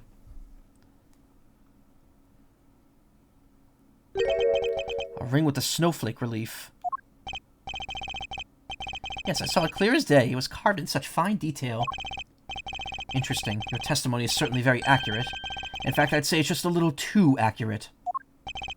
And what's wrong with being too accurate? I mean this. You testified to having seen a ring with a snowflake design on it. And while the victim did indeed have a ring on his finger... See? Exactly as I said. There's no way you could have seen it. Take a look at this photograph. Every time I do, it makes me laugh. As you can see, the victim's right... Oh, wrong voice. As you could see, the victim's right hand was covered by a tarp. It would have been impossible for you to see his ring, let alone what design was on it. Unless, that is, you approached the body and removed the sheet. You told us earlier you only took a look through the window and the door. You seem to have quite a lot of... You seem to have seen quite a lot from such a disadvantaged location, Mr. Sot. Who the heck do you think you are, huh, Mr. Big Shot? Acting like you know it all. I mean, I saw what I saw. I swear. Oh, I know. The man's arm. He must have moved that under that tarp after I peeked in. Objection! Nonsense. You already told us that couldn't have been the case.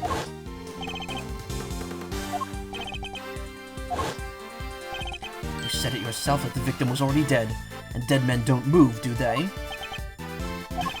Ooh-wee, is that the stench of eau de desperation I smell? What are you hiding, Mr. Sot? Tell us. No, You're wrong. I know what I saw. There it is. You couldn't let it go, could you? You had to keep on poking and prodding. You slimy two-bit associate attorney! Seems the real Mr. Sot has finally awakened himself. Whoa, that's quite a rug he was rocking. Came straight at you like some kind of flying black cat. Look, I'm just a sweet innocent witness here. But are you really? Because I must say I have doubts, very serious doubts. What's that supposed to mean? I saw something that should have been impossible to see from the outside workshop. So how did you do it? That's simple. Mr. Sot, this is where you were standing when you saw the body. Take that! He was in Workshop A, obviously. You were in the same room as the body. That's the only way you could have seen the relief on the ring. Ha. Ha ha. Say what you want, but you don't have a shred of evidence, do you? Nothing to prove I was in the room with the body, anyway. You can't prove it, can you? Because I was in the next room over, minding my own business and looking after the animals. Why else would I have signed a pair of rubber gloves? For fun? Now put up or shut up. I want to see evidence that proves I was in the room with the body. Take that! Easy. Remind me, Mr. Sot, what were you doing when you discovered the body? How many times do I was practicing my pet styling techniques. Of course, then perhaps this rubber glove might mean something to you. This glove was found by the victim's body. I believe it was dropped by the killer. And I can't help but notice that you have a similar glove tucked into your apron. No, this one's different. Hold it! Yes, that one does seem awfully lonely, doesn't it? It's just a rubber glove. There are hundreds of them all over the prison. That doesn't prove anything. Objection! Not yet, perhaps, but if I were to ask the police to check this glove for prints, I have a feeling the results would be rather fascinating.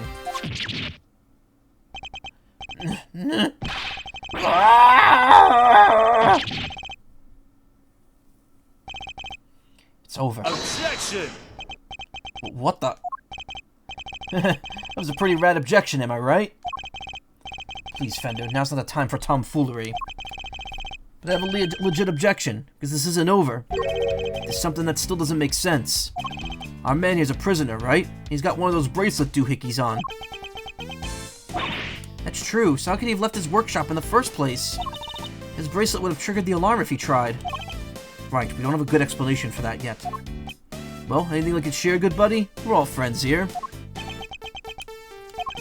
That's weird. You should have been climbing onto that bracelet like the big round lifesaver it is.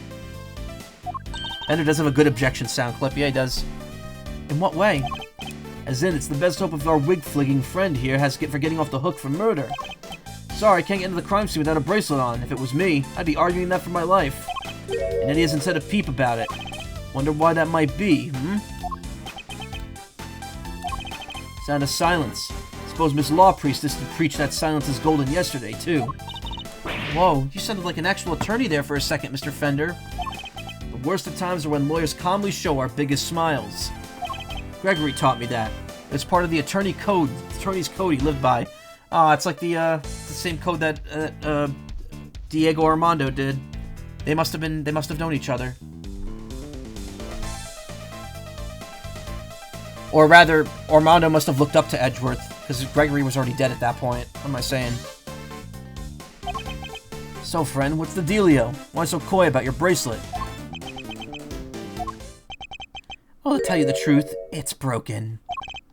Broken? I fell over a little while back, you see, and hit it on the floor. After that, it just doesn't seem to set the sensors off anymore. There's a common attorney's code that many know about.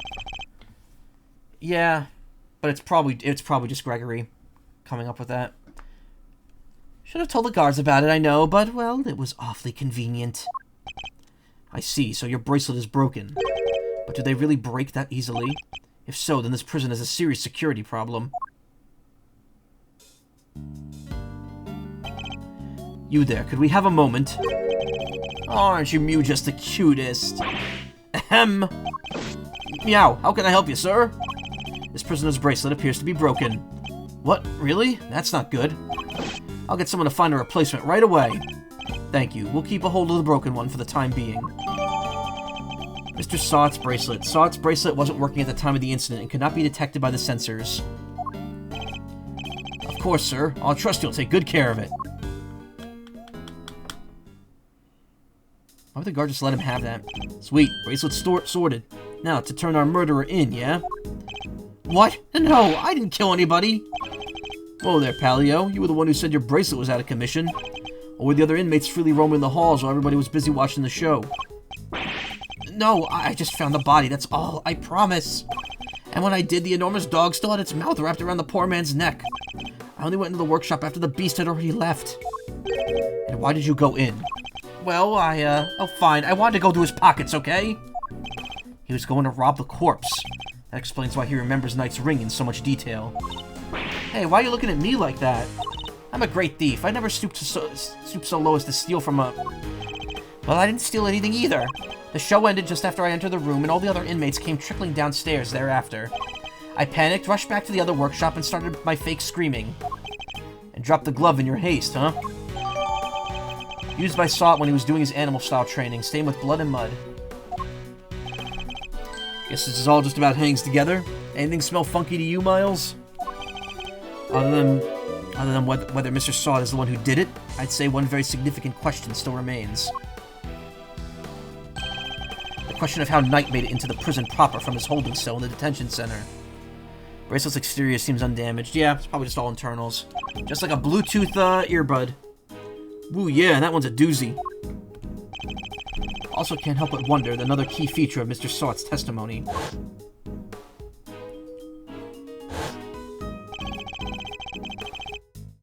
That dog's involvement can only mean one thing. Mr. Sot? Yes? What is it? Were you the only prisoner who didn't go watch the show? Well, no, there was one other who didn't. Am I right in thinking that this person couldn't have watched the show even if he wanted to? Yes. How did you... I knew it. Had my suspicions yesterday when we ran into the Black Dog yesterday. Blech. I had my suspicions when we first ran into the Black Dog yesterday, but this confirms it. For a criminal that dangerous to end up in a place like this is unbelievable, but... Where's this person's cell? You're going to see him? Who are we talking about here? Him? He's not like the other prisoners, you know. He's special. Gets treated like royalty. But you didn't hear that from me. All I'll say is if you value your life, you'll stay well away from him. What? Will you please stop trying to scare us all the time? Big cheese, huh? Well, I for one definitely value my life, so that sucks. They keep him in maximum security. Which is over there.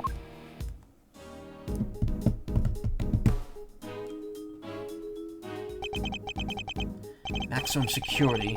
Well, it's certainly one way of treating someone differently.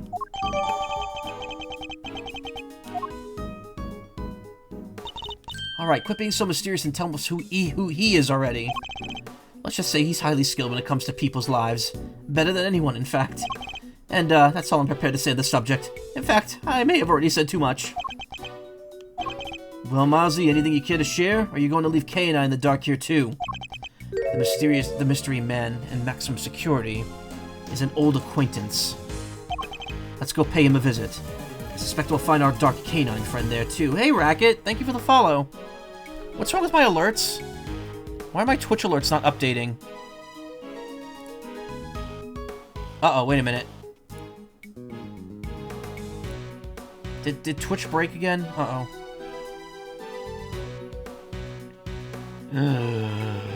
Oh, man.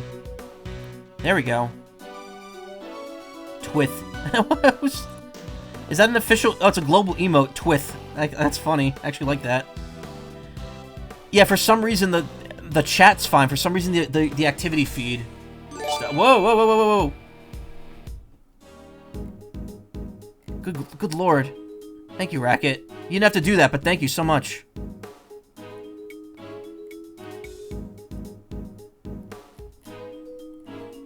There's an official one, yes. Official what? Yeah, Twit. Oh, the Twit thing. Thank you so much again. You absolutely never have to do that for me, but I really appreciate it. Thank you. How you been?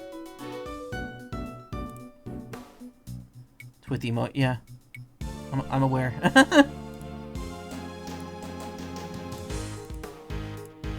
My friends are getting good pulls in Pokemon. Want to give something more lurking? Well, thank you. There's also chat. I don't know how much longer I'm going to go. I mean, I could do a third segment of this as this one's about to end. But that's going to take me to like 4:30 if I do that. And I don't know if I'm willing to stream that late. Oh, no, maybe not. I can't believe you found out about my bracelet. I was expecting to show a little more remorse. Oh, well, of course. I'm very remorseful, yes. Anyway, shouldn't you be on your way to the maximum security? Word of warning, but I suggest you be on your best behavior from now on. Of course, I won't be stepping out of line again. As if I needed a reminder from the likes of you. Might also consider using your best words too, Mr. Sawt. Cat. It's a cat. What a possum kitty. Please, Kay, I'd appreciate if you could stick to using normal words. Yeah, thanks for everything there, Racket. I appreciate it. I really do. Like, anyone just being here, honestly, means a lot more. It means a lot to me. If I had a little buddy like her, life in prison wouldn't be so bad. Now, what am I thinking? I can't get locked up for real. Perhaps I'd better give her a meowment to get this cat speak out of her system. Oh god, we're playing Zero Escape now.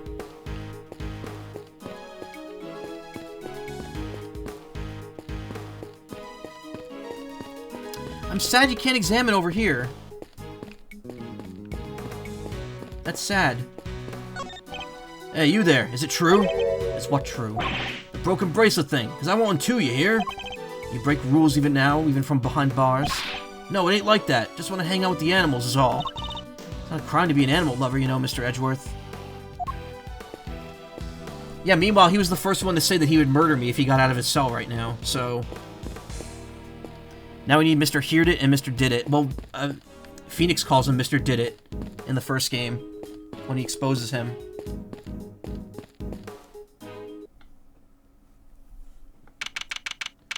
March 28th, 12:41 p.m. Prison. Maximum security. Wow, it's pitch black in there. I can't see a thing. Didn't you say that the Yatagarasu takes flight even in the dead of night or something? Even in the depths of night, when no other bird dares to take flight. One alone soars to shine, light of righteousness on the world's blight. And that one is me, for I'm the great thief Yatagarasu. Whoa, you are one powerful performer. Thanks, but that doesn't help me see in the dark. I'm a human, not a three-legged raven. Ah! Ooh. Well, they just ran. Ah, Mr. Edgeworth. That voice, I knew it. Has been far too long. You remember me? I could hardly forget now, could I? After all, you're the one who put me away. This is not a character we've met before, don't worry. This is not someone that we've met in any other game prior to this. Oh, Mr. Edgeworth, are you talking to that dog? Or is there someone else in there? Still can't see a dang thing. Oh, but I am forgetting myself. Forgive me, I do not often receive visitors.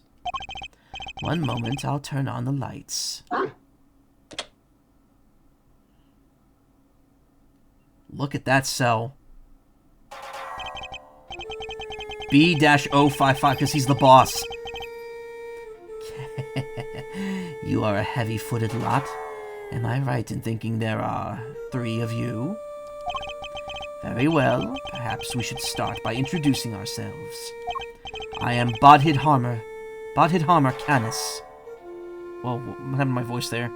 He lit those candles fast. See what they did there, Cleaver. Okay, I'm gonna open my hype chest here. Hype nudes emote. Cool. Like SM33, yeah.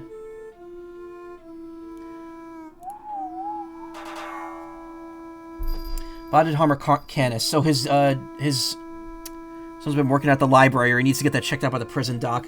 I don't know. I think it's just some malignant tumor in his head. That's why his eyes are white. In the fan translation, his name was Siren Dogen, so it kept the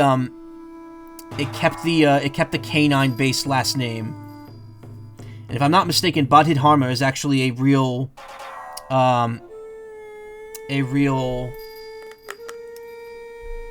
Buddhist name, I believe. A Buddhist saint, perhaps. Actually, I have to look into it. I think so. I read it in passing like months ago, but I don't remember. As you may have gathered, Mr. Edgeworth and I are old acquaintances. Like in the emotes?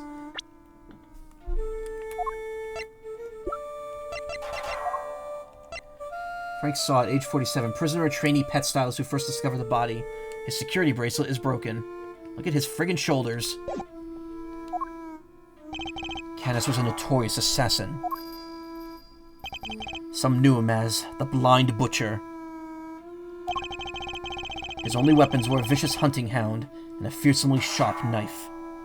He jaywalked once and has been in prison ever since, thanks to Edgeworth. His appearance was always announced by the sound of bells. The last sound his victims would ever hear. Well, Mr. Edgeworth, am I to guess why you have come to see me? You know why I'm here. In fact, I'm willing to bet you know every detail of this sordid little affair already. And I suppose we have nothing to hide from one another.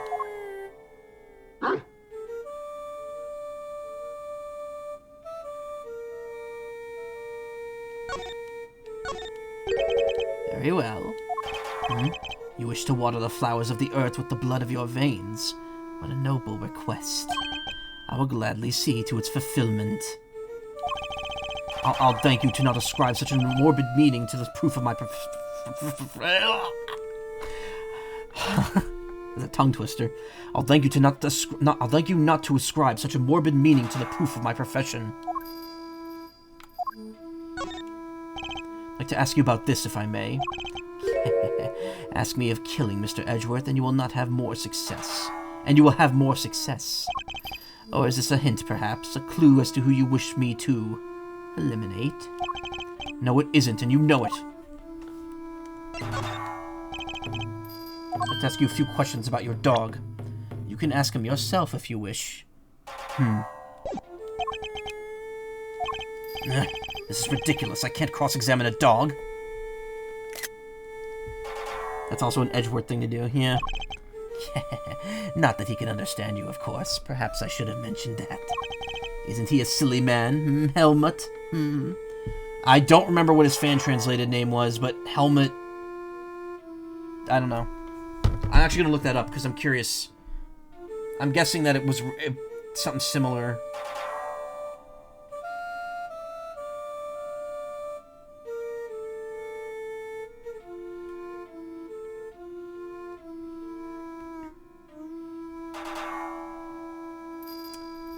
Helmut. Fan translated name was... Anubis. Okay. That is a very straightforward name to give a black dog like that, so... Whatever. Say what you will about the fan translated... About the official name. Personally, it doesn't bother me too much. Because he's... It's like Helmet, but also Helmut. Because he's... the god of the dead. There's some sort of pun connecting the two names. Well, Helmut. Like Hell and Mutt. And Anubis was the god of the dead. So it works on that same level. It's just a lot more punny. Yeah.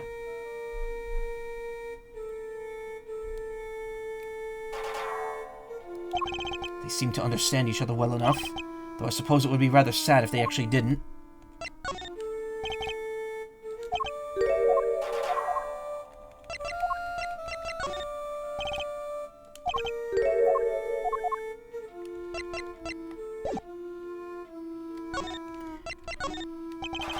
We have a board and pieces. A game, Mr. Edgeworth. Should have called him Spot, the translated version of Cerberus, yeah. Forgot about that, that is true. It's rare that I have the chance to play an opponent face-to-face these days. As tempting as an offer as it may be, I'm afraid I'll have to politely refuse. Don't have time to be playing games. I also doubt you'd stick to the rules. Your unhealthy relationship with rules. I wonder if it's all because you have to... I wonder if it's because all you have is work. Such a shame. Such a terrible shame. Isn't it, Helmut? Yes. Even the dog's feeling sorry for me. Your faithful canine friend is currently the chief suspect in a murder investigation. The person who found the body saw a dog with its mouth around the victim's throat. Your witness is mistaken. Helmut is a gentle soul. He is, in my eyes, nothing more. It is absurd to think he would do such a thing. Isn't it, boy? Yes, it is. You're a good boy, aren't you? Helmut is more than a mere seeing eye dog, and he's certainly no good boy. He's a trained killer. A weapon once used in this man's sordid trade. This witness of yours, he is trustworthy, I assume. Sod is anything but trustworthy. He's still very much a suspect himself. So Edward's straight up saying, yeah, this dog has killed people too. He may have killed again here. Surprised they let the dog live then. Can hardly claim that his testimony is beyond reproach. I know then. I thought as much. Yes, I did, Helmut. Yes. Figures that he already knew who our witness is. Alibi. What were you doing between 8 and 10 a.m. yesterday morning, Mr. Anus. During the show, you mean? I was here, ensconced in these humble surroundings. I've developed a passion for wood carving, you see. An obsession, even. I was engrossed in it all morning. You have permission to engage in such a hobby? Can't believe someone would actually let you.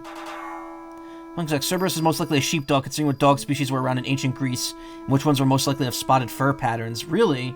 That's interesting. Look at that chess piece. That is a dragon right there. The Warden and I have an understanding. An understanding? That's ridiculous. This man shouldn't be allowed 1, let alone 5 chisels. They're nothing but lethal weapons in his hands. I was carving Buddhist pieces at first, but by the 674th, my interest had begun to wane. It's a chimera because it's got 3 heads. Wait, really? Oh, yeah! I thought that was like someone riding on it. What do you know?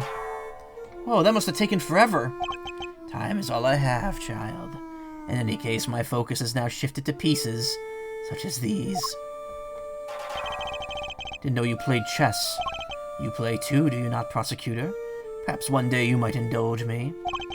Though you may find my game rather rudimentary, I only began after my arrival here, I'm afraid. What's that piece? A dog with 3 heads? Well, I guess they address it right now. Ah, yes, the dogs of war. You must forgive my little joke. Chess is, after all, a game of war.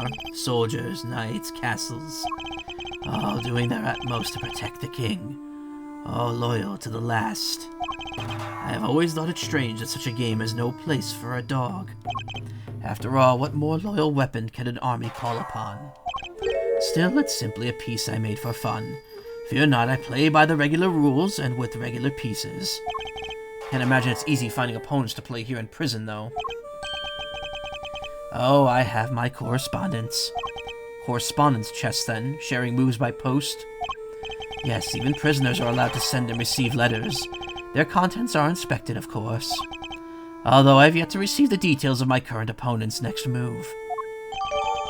Par for Fun by Canis also seems to be engaged in correspondence chess via postal mail. Probably uses the dog piece as a queen replacement, yeah. Car for Fun by Canis, dog chess piece. Sounds like his current opponent isn't a resident here. I suppose you know the identity of the deceased, Mr. Canis. His name was Bronco Knight, was it not? Poor, unfortunate soul. Keep your ear to the ground. My ears are all I have, Mr. Edgeworth. Why am I not surprised that he's plugged into the prison's information network? He's jacked in like a net navvy. But perhaps he was not so unfortunate after all. What do you mean? Mr. Knight's crime was a grave one. A crime for which he would have been made to pay dearly anyway. Wouldn't Seen It have heard Helmut's bell before the murder? I don't know. The attempted assassination of a president. That is no small matter. Attempted assassination? Wait, Mr. Edgeworth, didn't Mr. Knight... Yes, we proved that he murdered his team leader and that there was no attempt on the president's life. Could it be? Are they attempting to cover up President Wang's fake assassination scheme? Whoa there, cowboy. You're saying the Bronx didn't actually have a pop at the Prez? I was hired to defend him on the charge of attempted murder. You mean you don't know what really happened? So what, they just blamed the whole assassination thing on Mr. Knight?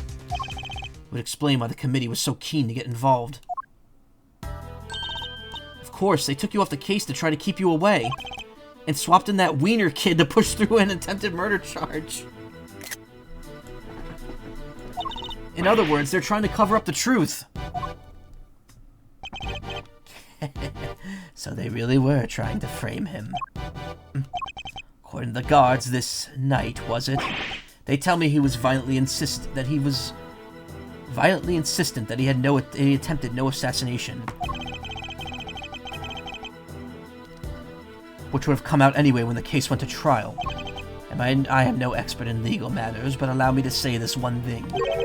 I know for a certainty that he would not have been the first inmate imprisoned on false pretenses. Ugh. An uncomfortable fact, but a fact nonetheless. Yes, Helmut, yes it is. Yes. The courtroom is not always the bastion of truth you believe it to be, Mr. Edgeworth. No bastion of truth, huh? I've heard something to that effect before. Yes, from a certain Interpol agent who doesn't have much faith in prosecutors. Look, it's not Phoenix. You could say his name. There he is. You're not twisting the truth beyond those closed courtroom doors, too, are you? Fueled by that kind of thinking, is it any wonder that this court's produced nothing but falsities and lies? Sorry, but the truth doesn't need the likes of you to distort it today. Never was able to fully dispel his mistrust of prosecutors. Even Helmut understands. Don't you, Helmut? Yes, you do. The truth revealed in court and your deductions. It is dangerous to trust either implicitly. Ah. But I am not bitter. You're the first to make me a subject of unfounded suspicions in recent days. In fact, I was visited by another prosecutor only yesterday. He was accompanied by a judge. They even dragged the warden along, her distaste for me lingering unspoken in the air. Not those two again. Prosecutor Winner and Judge Gavel. They went over my cell with a fine-toothed comb, but they left empty-handed. They were looking for the murder weapon, I believe, to no avail. But I mustn't take it personally.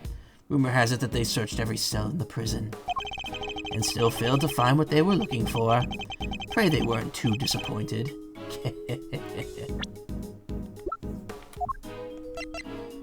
Botted Harmer Canis, age unknown. Blind ex-assassin whose favorite tools were a black dog and a knife. Tinkling of small bells used to accompany his appearance. Winter, Gavel, and the warden searched the prison for the murder weapon, but couldn't find anything. Well, that posed more questions than it answered. What do we do now? Saul's testimony is flimsy at best. I'll need more proper evidence if I want to take Canis on. I think that's quite enough chit-chat for one day. Helmet will show you out. Good boy, Helmet. Go on now. He's not showing us out permanently, right? Well, let's get out of here. Come on. Until next time, Mr. Canis. Canis.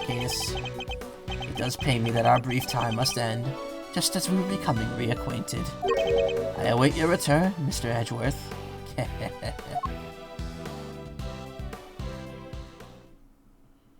Good luck with your ass-assing. K. March 28th, 1:12 p.m., prison corridor. Now they got the evidence, I need to bolster my case. Hey, Mr. Edgeworth! That's the best hiding spot she could find? It's alright, Kay, you could calm down now. Where's Fender? He ran off somewhere. Had no idea he could move that fast. Fender. So what do we do now? You and I will continue the investigation, and I know just where to start. By solving that one particular mystery that's been dogging us the whole time. No, we just left the dog. Knight's body was found in one of the prison workshops, but he was presumably being detained in one of the detention center's holding cells. So how did he wind up on the other side of those heavy security doors? Let's start by investigating the holding cells. Mr. Knight's room, right? But what about Mr. Fender? I'm sure he'll find us when he's ready. Sure, but he is kind of our boss, isn't he? Oh well. Suppose they haven't made an assassin character with a reference to Agent 47 somewhere. I don't know. I haven't played any Hype Man before. Look at this dude's mustache. That's incredible. March 28th, 1:34 p.m., Detention Center corridor. Victim's cell is just over there. Lead the way, Mr. Edgeworth. I have just about had it. Who's that? Warden Lagarde. She must have come from the corridor marked no entry. Still not talking, ma'am? Even with the evidence you borrowed from the precinct? No, and I've tried so many times, I've lost count. What am I supposed to do? Can't send in a blank report. Guess a killer for hire is always going to be a tough nut to crack. A killer for hire? Oh! Couldn't help overhearing Warden Lagarde, but were you just talking about Botted Harmer Canis? My, you were listening. How very gauche of you. A girl's privacy is her armor, you know. Do you normally conduct interrogations of the man yourself? Oh, it's not just him, darling. I try to have an occasional tete-a-tete. I don't know how to pronounce that either. I know that's a common phrase, but I've never said it out loud. With everyone you see. Tete? That's what it means to be a member of the family in this little home of ours. There isn't a person who hasn't made the pilgrimage to my office at least once. The little ear twitches on the pipe fox, yep. Your office? How sweet, he's angling for an invite. Well, I suppose it is the hottest ticket in town. It's down this corridor, darling, but FYI, I don't let just anybody wander in willy-nilly. Let's see, that would put it right around here. It's a wonderful room if I do say so myself. All my guests rave about it. And who wouldn't want a view of my fabulous garden in the yard? Oh la la. The yard? If it's anything like the rest of the place, probably full of adorable animals, right? Can I see?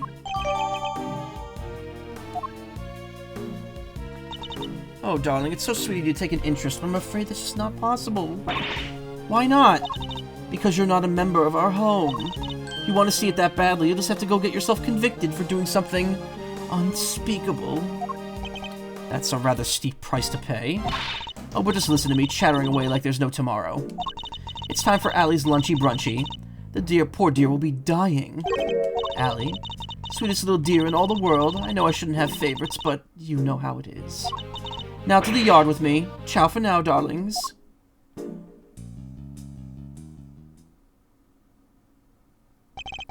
Want to ask her more about Canis, but she dominated that conversation from start to finish. Let's go investigate the victim's cell, shall we?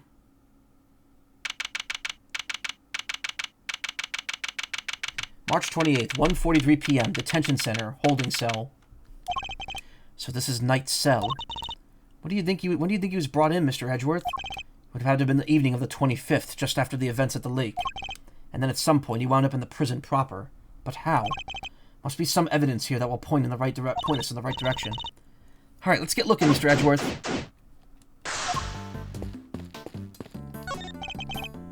Keep up the good work, officer. Sir. Yep, there's absolutely no need to keep an eye on us. Because we're two great thieves of justice. You're what now? You really needn't pluralize thieves on my account, Kay. Knight's cell looks worse than the actual prison cells. Well, yeah.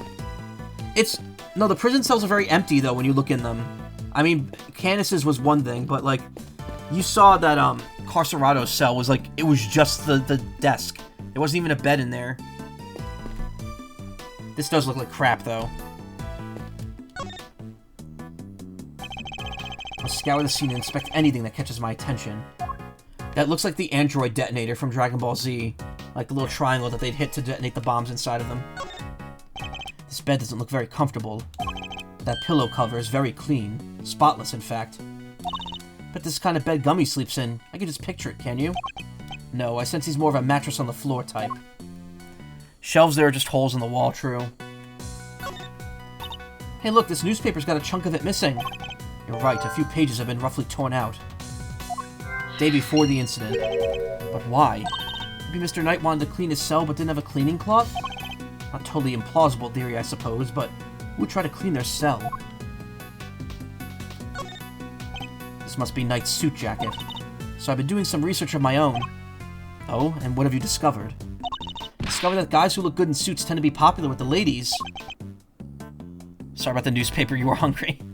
That toilet, ew, the germs. But don't worry, guys with frilly neck ruffles are next on my research list. Please stop. Edgeworth's just like, please, stop talking. Please, God. There's dust on the floor here. Something different about this spot here. Part of the floor is weirdly clean. Did somebody wipe it down or something? Why would somebody only do the part right next to the bed, though?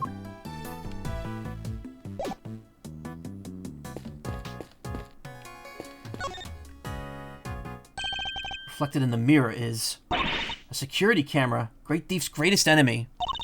Nothing about this place is very thief-friendly, if I'm being honest. I think that might be entirely deliberate, Kay. Guard, impregnate this man. Sorry. I'd like you to retrieve the footage from the security camera and review it as carefully as you can. If you see anything out of the ordinary, inform me immediately. Yes, sir. You know the amount that gets up in the air and gets on everything when you flush? It's nasty. It makes me not like public restrooms. True. There's definitely like a level of like mist that arises from our standard toilet.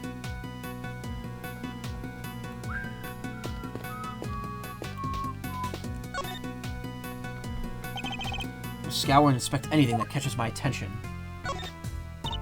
Wow, that's a lot of books. Let's take a look. You'll Laugh Tomorrow, an anthology.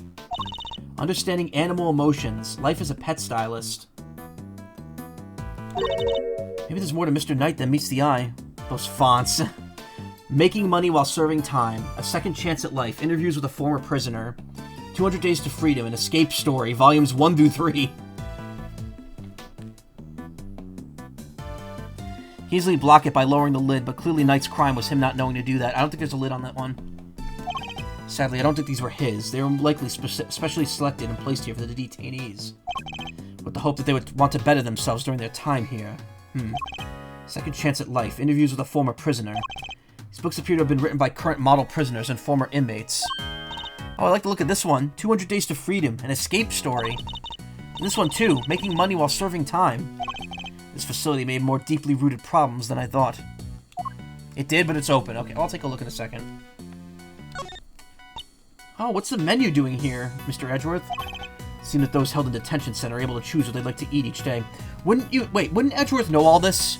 He was held in detention for days, just like 2 years before this. I pick curry. Same. Give me that curry. Where is it? Yep, those 2 top ones definitely are curry. And then there's an omelet there. Omelet with probably rice. Don't know what that is. There's some curry right down there, too. That's curry rice right there. That's all curry. They can afford it, that is. Money makes the world go round, I guess. Doesn't it that make life super easy for rich detainees? Okay, bear in mind that the people held in these cells haven't been found guilty yet. Some of them don't deserve to be punished. Quite a few of them, in fact. You're saying it's fine that people with money don't have a harder time as everybody else? Ugh. I wind up defending the practices of the detention system. Hey, look at this weird piece of paper.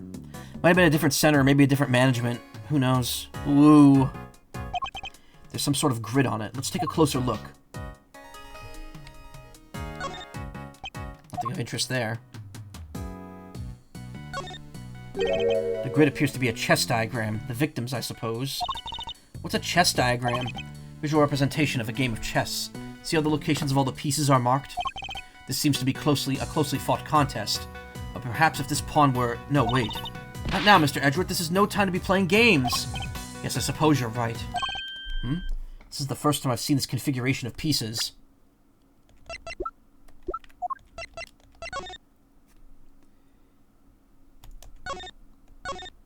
Is that the same setup? I think it is, yeah. It's just rotated. What are you doing? What's with all the p lol lol? Yep, that is the same setup because you can see there's 5 white pieces at the top and 1 towards the left, so it's just rotated. It was from a different perspective, but it was definitely the same game. You ignore the Cerberus, yeah. Perhaps it would be wise to take another look at the evidence in my possession.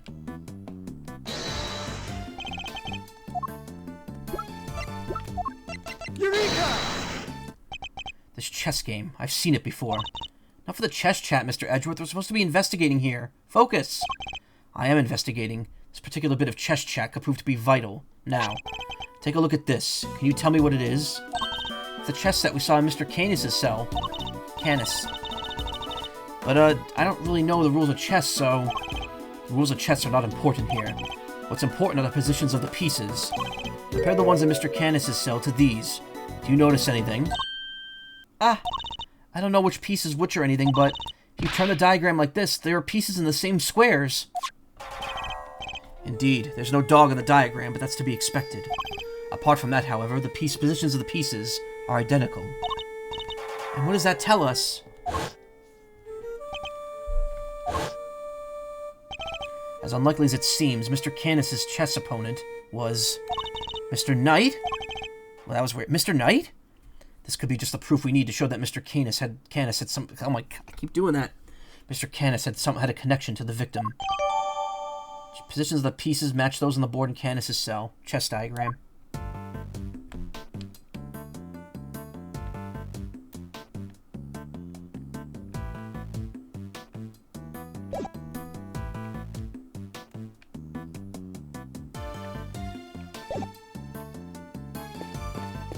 Oh, there is a lid. The bowl is nice and spotless. You say that, but there's clearly some stains on there. That's doo-doo. That's prison doo-doo.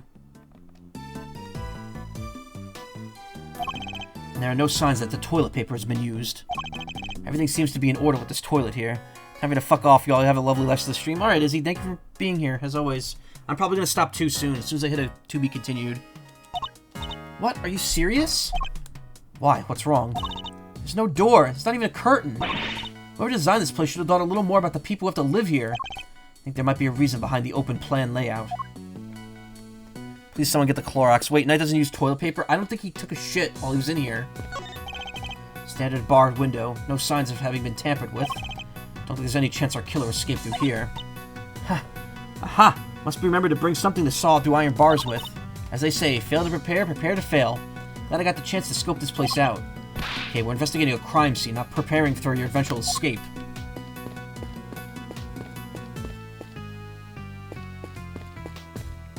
What else am I supposed to be searching for here?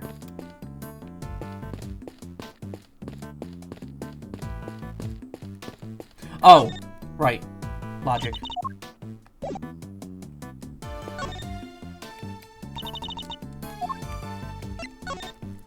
Chess is a pretty popular pastime in here, huh?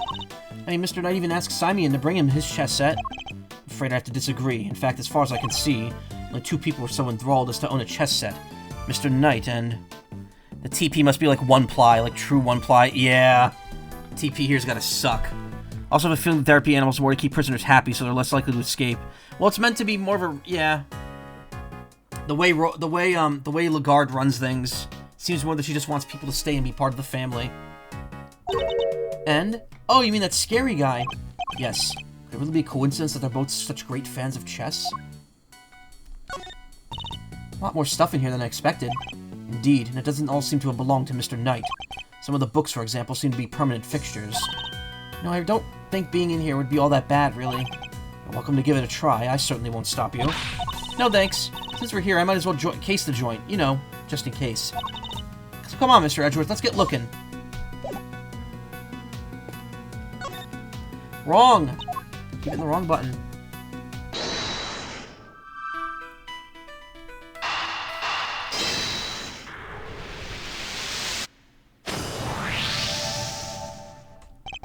Part of the floor has been wiped clean. Maybe he spilled some grape juice?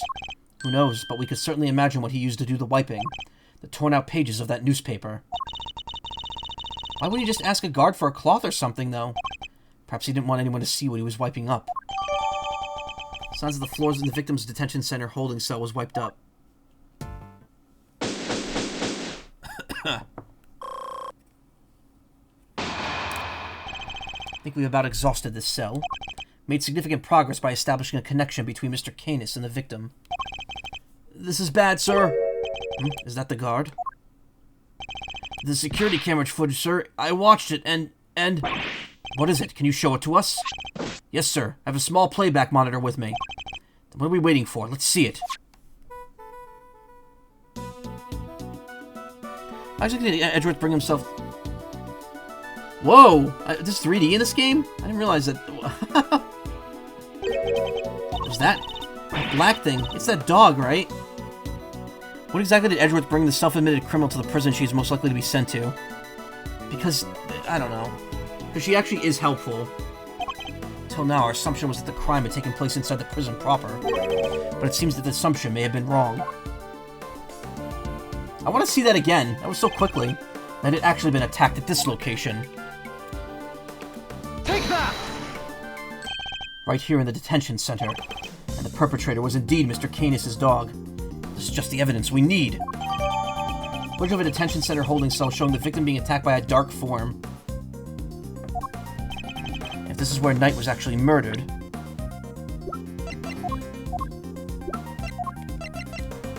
Oh, I can't rewatch it, really? And one of the pieces of evidence we found here in his cell takes on a whole new meaning. If Knight's cell was the crime scene, which piece of evidence takes on a new significance? Take that! The floor of Knight's cell has been wiped clean, presumably to remove something. Could that something have been his blood? Thank you, officer. Would you mind doing me one more favor? Name it, sir. There's a detective by the name of Gumshoe somewhere in this facility. Need you to give him a message. Tell him to have this cell tested for traces of blood, and to report the results to Edgeworth. You got it, sir. Or to test to see if there was blood. Now we can really go after that Canis guy, right, Mr. Edgeworth? No, not yet. We still don't know how Knight and the dog moved between his cell and the prison proper. Right, so that's what we need to figure out next. What's the play, Coach? Where are we off to? Suspect one of the guards might know something. Should ask those posted nearby and see what they have to tell us.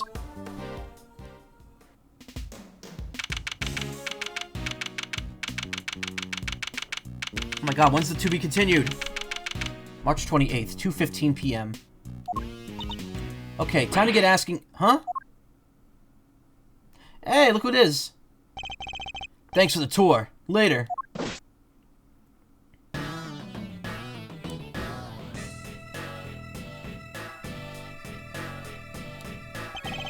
Well, well, Mr. Prosecutor and his little friend.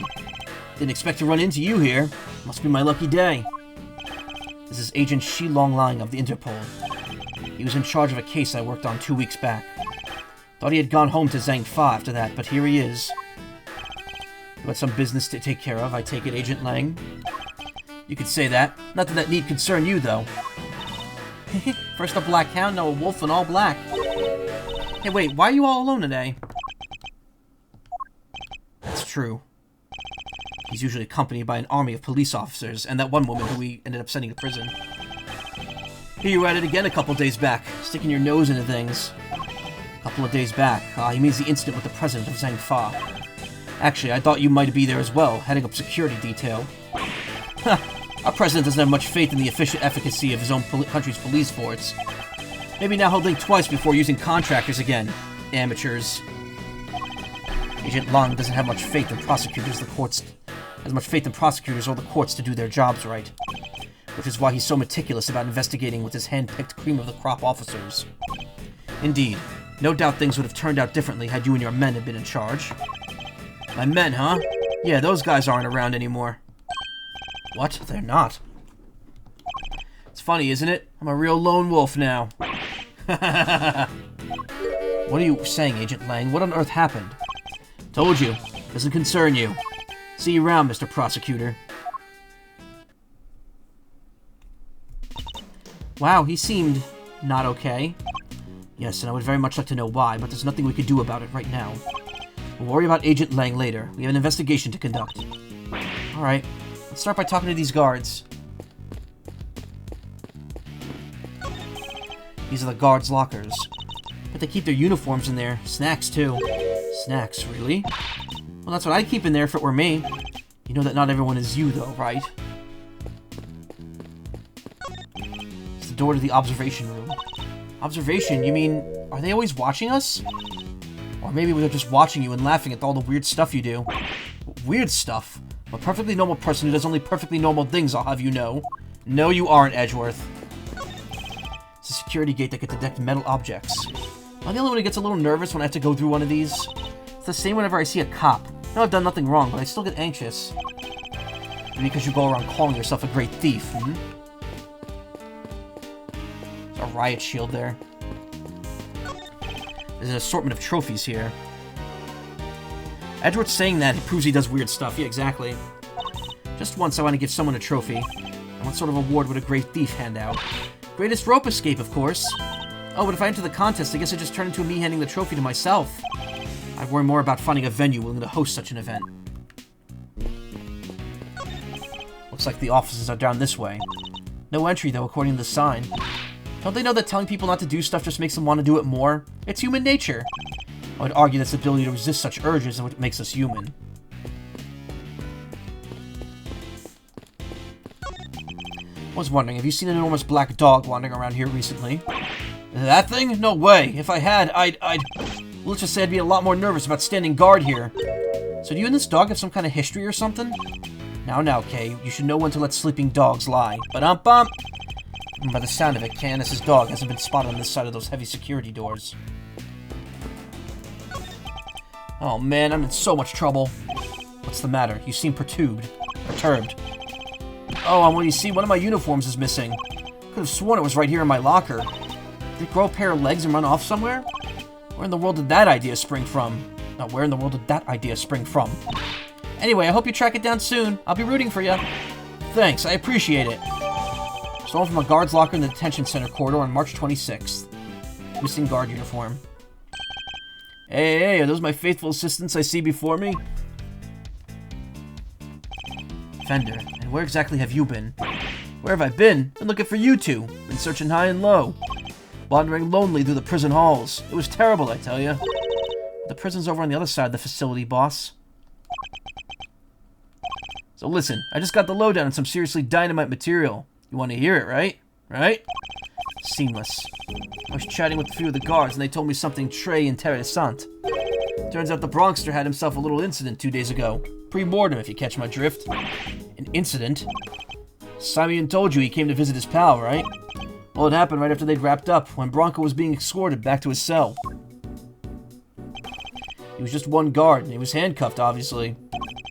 They'd make it back, and the guard was taking off his cuffs when Bronxter clobbered him, knocked the poor guy out cold. Sounds like it might have been a prelude to a jailbreak. Because when the other guards showed up, they couldn't find their comrade's keys.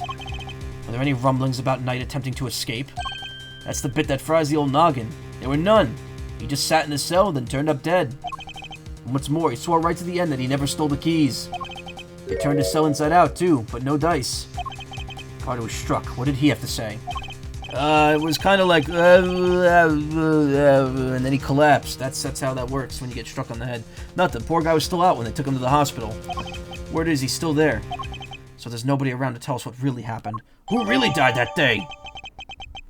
Guard was attacked and his keys, including the one in Knight's cell, were stolen. They have yet to be recovered. Wow, I thought this part was going to end a while ago. What the? It's you losers! That's all we need.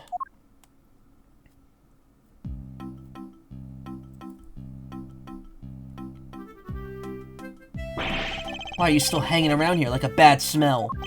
Hey there, little buddy. Listen, Miles is working with me now as an associate. Nonsense. You're all just here to cause trouble and turn my investigation into a fart. Eustace means farce, of course. Simple slip of the tongue. Seemed like a reasonably apt choice of words to me. Judge Gavelle, great to see you again. I know who you are. You're Simeon Saint's attorney. Guilty as charged. Now we've broken the ice. How about a friendly... Woof. Or not, I'm totally cool either way. Now, did I hear you correctly? That Mr. Edgeworth has joined the defense team? Yep, and me too. We're officially employees of Edgeworth and Company. But a prosecutor's a public servant. You would draw your sword on the goddess to work for personal gain? It's not a problem if I'm getting paid, though, correct? Exactly, what he said. Miles here is just a volunteer. Wait. It's not a problem if I'm not getting paid, correct? Okay. We're all about the pro bono stuff here over at Edgeworth and Company. How wonderful. So you all work without reward? The goddess would surely approve. Yeah. Regular philanthropist. Judge Gavelle, I was hoping to ask about the grounds for Simeon Saint's arrest. That information is on a need to... Is that a challenge, I hear? No, I was just asking Judge Gavelle. I'm always ready for a little verbal combat to show you what it takes to be a real winner. How's it verbal combat if you won't let me speak? Still, this could prove to be useful. Fine, we'll do as you suggest. Now, if you begin by telling us why Mr. Saint was arrested. There will be no need for that. Eustace, we should... Not now, Gaville. Watch him wonder. As I put this pathetic prosecutor in his place, he's going to run rings around me. I think you meant to say that you would be the one running rings around me. And I will, so badly your ears will be ringing. Prepare to be humbled, Edgeworth. Oh boy. Reason for arrest. You want to know why I arrested that man? It's simple. Simple. I found evidence. Evidence of him all over that thing. How's that for some winningly incontrovertible, conclusive proof? And who saw the truth first? Why, me, of course. Winner by name, winner by nature. Where do I even begin? Look at you, utterly lost for words in the face of such mastery. I'll take your silence as yet another win. Honestly, does he ever shut up? You said that you were the one who arrested Mr. Saint. But do you even have the authority to do so, Mr. Winner? Well, obviously it was the police who actually arrested him. But I told them to do it, so I think I can claim the credit, don't you? Of course that's what he meant. This is clearly going to take a while. A shame, really. Given that I'm much more interested in what Judge Gavelle is silently thinking over there.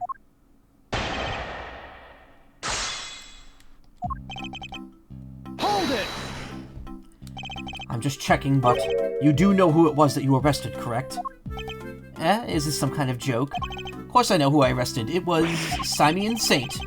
Good to know he remembers that much, at least. I had rock-solid grounds for arresting Simeon Saint. First-rate reasons. Hold it!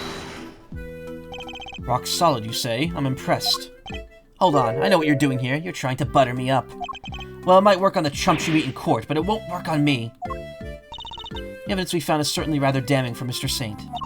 Perhaps you should tell Mr. Edgeworth about it, Eustace? Damning is right, and it was on that strength of that evidence that I decided to arrest him. Hold it! Evidence...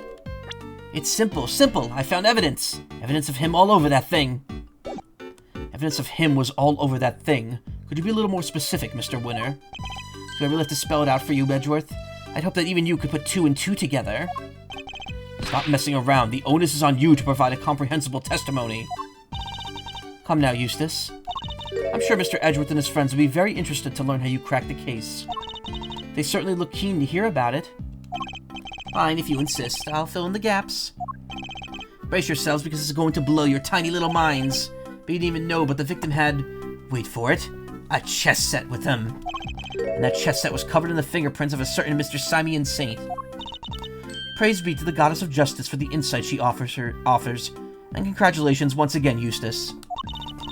You would not object to Eustace amending his testimony, I trust, Mr. Edgeworth? No, by all means, please do. Mr. Saint's fingerprints were right there, all over the victim's chess set. Hold it! But weren't you the one who actually found his prints, were you? But you weren't the one who actually found his prints, weren't you? Of course not, I'm a prosecutor. I leave the dirty work to forensics. Fingerprints are certainly a problem, but then again, that chess set was... Let's take another look at the evidence here. Hold it! The only incontrovertible fact here is that you don't know how to give a proper testimony.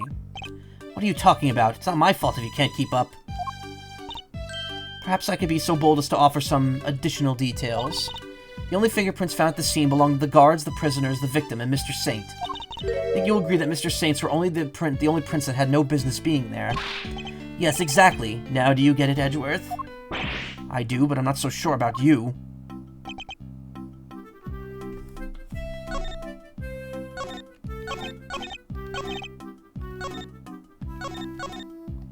The testimony, like the amount of testimony spots keeps changing. Hold it! There were no other prints at this crime scene. Shouldn't those people be suspects too? Other people? Other people? I don't think so. And why not? Had Mr. Saint's prints not be found in the chess set, the others would indeed have been suspects. Yet somehow his prints were there, despite the fact that they had no business being there. Exactly, which means Mr. Saint was, Saint is... He's neither a prisoner nor a guard. Therefore, he should not have been able to enter the prison. Finding his prints in a place he shouldn't have had access to is grounds enough for an arrest, no? Yeah, what she said. Not bad, Gavel. You are too kind. Hold it! You saw it first, and I suppose you could prove that. I made the connection the moment I saw the crime scene. It was lightning-fast deduction leap. What more evidence do you need? Well, you haven't given me any evidence at all so far, so... You still don't get it, do you? Well, don't worry. We can't be all born winners. I'm not so sure I even want to get whatever it is he's talking about. A winner's education awarded. I figured it out in a flash. A matter of light years. The winner wins again. All these testimonies are like... change when you press them. Are you sure you mean light years, Mr. Winner? Maybe? Light years are a measure of distance, not time, Eustace. An easy mistake to make. Oh. What was that pause for? Was he rebooting from a blue screen moment? Well, that was kind of vague and really hard to follow. Indeed. Perhaps I better start teaching him how to properly express himself. Don't hold back, Mr. Edgeworth. Knock him into shape.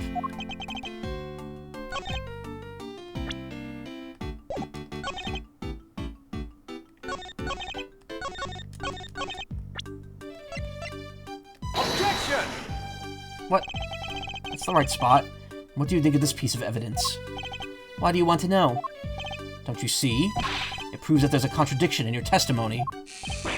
What? Overruled. Calm yourself, Eustace. This so-called evidence proves to be nothing. Huh? Really? Yes, perhaps so. Only Judge Gavel weren't here. If you could try to ensure that there is some substance to your interjections, Mr. Edgeworth. Fear not, Your Honor, for I intend to do just that. Objection! That should have been able to be presented on either statement. So the fingerprints on the chess set are the ace up your sleeve. What? My what? Oh, yes, the chess set up the ace's sleeve. That's right, Edgeworth.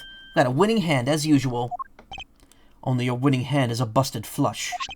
For you see, it was Simeon Saint who brought that chess set to the victim in the first place. Therefore, it's only natural that his fingerprints are all over it. Huh? That took a while to sink in. In conclusion, those fingerprints aren't proof of anything, and Mr. Saint's arrest was premature. Premature? The incident took place here within the walls of this facility, and being neither a guard nor his prisoner, it makes very little sense to suspect Mr. Saint. Oh! Now what? I think you might be maybe the premature one here, Edgeworth. And I think you were the one accusing me of being hasty. You only just work out what that word means. Sure, I identified Mr. Saint as a suspect faster than pretty much anybody else. And I won the race when it came to picking out the crucial evidence, too. I'm quick on the draw, you see. But hasty? Not at all. You're right that Mr. Saint wasn't a guard or prisoner here, but he was. Eustace. Judge Gavel. Butt out, Gavel. I have him right where I want him. Forgive me, Eustace, but if I may. While the particulars of the suspect are indeed fascinating, don't we have something a little more impressive to share with the prosecutor? Something more impressive? If you wouldn't mind, Mr. Edgeworth. Eustace made an ingenious deduction concerning the murder weapon. Perhaps you'd like to hear it? Just notice the one hair on the top is a question mark, and then when he's surprised, it becomes an exclamation point. Yep.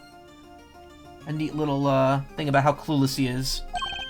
Yes, of course, that. Well remembered, Gavel. Listen to this, Edgeworth, and prepare to be amazed. Objection! Will this ingenious deduction explain why Mr. Saint was arrested? Let's just say you won't be disappointed. Judge Gavel deliberately diverted the conversation away from my line of questioning. What exactly is she up to?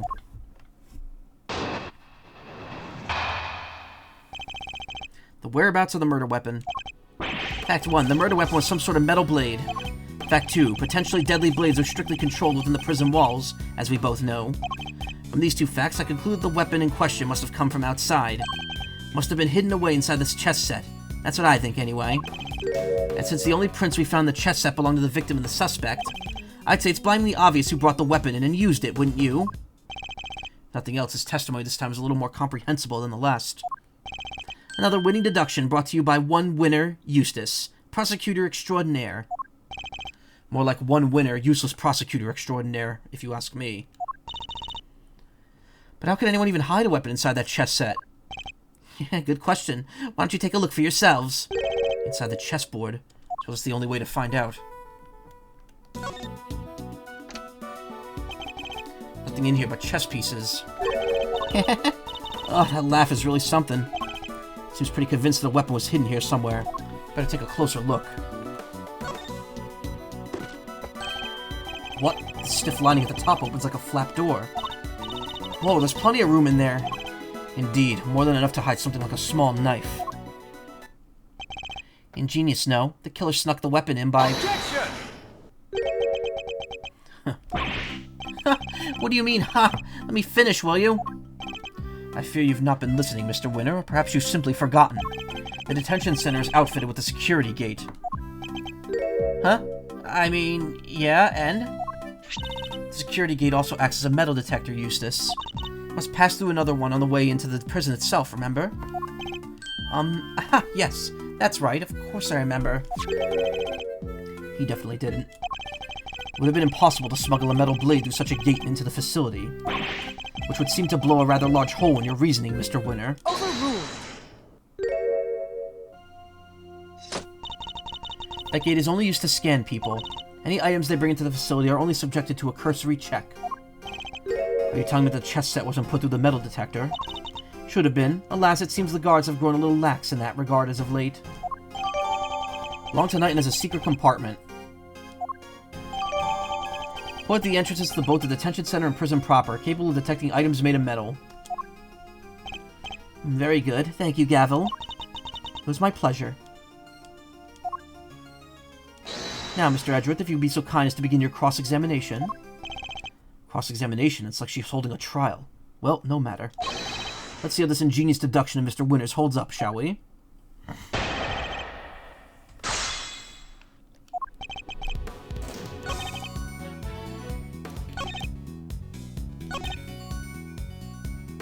Hold it!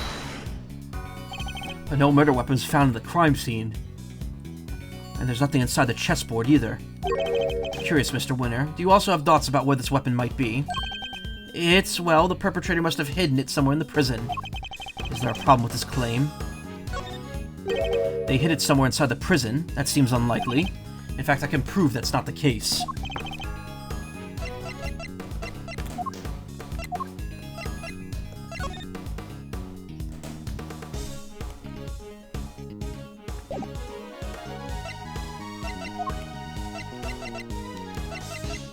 Take that! Easy. I'm starting to worry about your memory, Mr. Winter. Didn't you and the good judge search the prison with Warden Lagarde? And didn't you fail to find a likely murder weapon?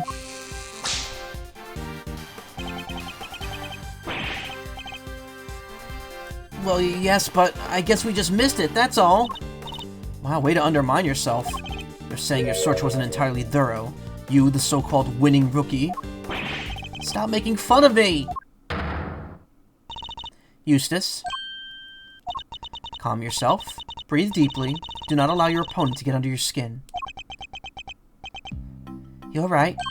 I'm a winner. Why should I let a third-rate loser like Edgeworthless here get under my skin? I'll thank you to leave my name out of this. Well, I'm Kay Faraday, and I'm A-OK. Not you too, please.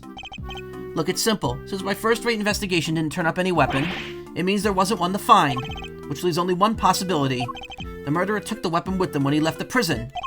That's why we couldn't find it when we looked, obviously. Objection! But what you're proposing is impossible. And this proves why the culprit couldn't possibly have taken the weapon outside the prison with him. Take that! More memory trouble, Mr. Winter. Now you're forgetting things you yourself said. Are you making fun of me again? Oh, so you remember what I said. But perhaps you might have been better served by remembering this. Oh, what's that? Wait, does he seriously not remember? It would certainly seem that way. There's a security gate at each of the entrances to the detention center and the prison proper. Coming from the prison, anyone leaving the facility would have had to pass through both of them. 2 gates, both fitted with metal detectors. Oh wait, now I remember. Looks like he's got his memory back. So as you can see, there's no way anyone could have taken a weapon through both gates. Bruh, yeah. And therefore, there's no way the murder weapon could have left the building. Ow! In which case, Mr. Edgeworth, perhaps you would care to tell us where you think the murder weapon might be? It's still here on the premises. That's the only plausible conclusion to be drawn. But we searched the prison from top to bottom and couldn't find anything. Because you're never going to find anything to begin with. That must have hurt, yeah. But does it hurt as much as getting whipped by Franziska? That's the question. Not when you were laboring under the misconception that's a blade you were looking for. Yeah, we know the truth about what happened to Mr. Knight. We've seen it with our own eyes. That's quite a claim. I assume you have the evidence to support it. We're gonna have to see it. What is the weapon that was used to commit the crime?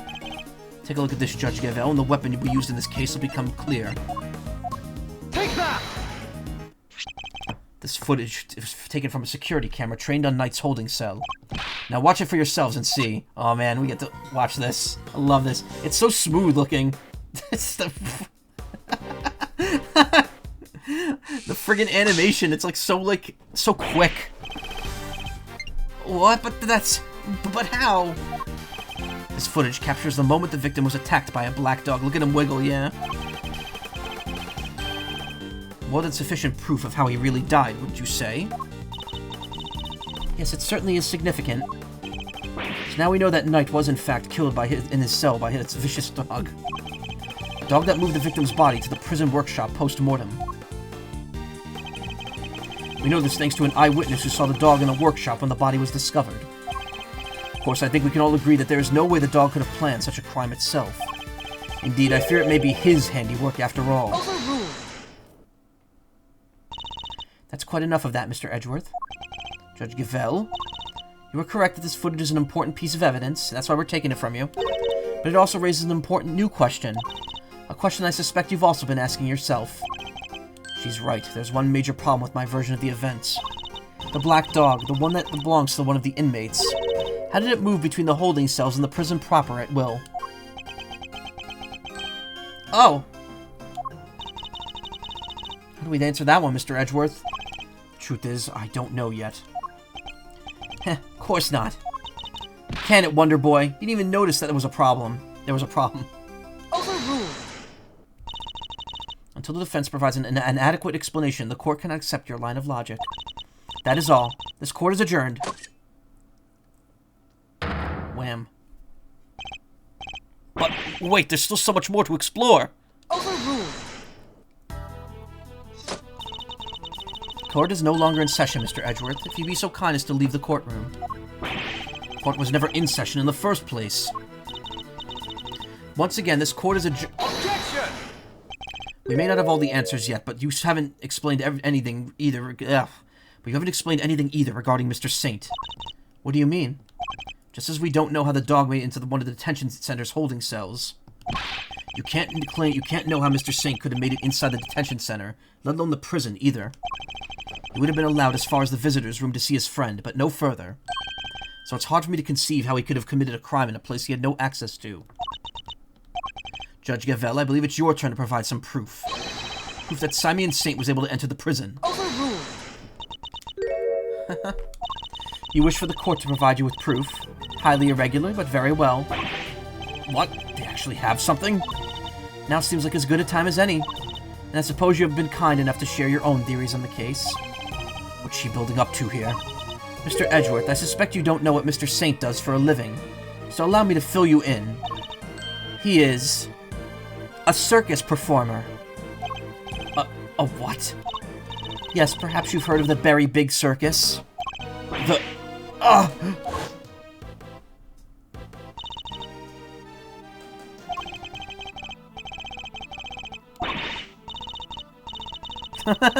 Not again. No, no, no.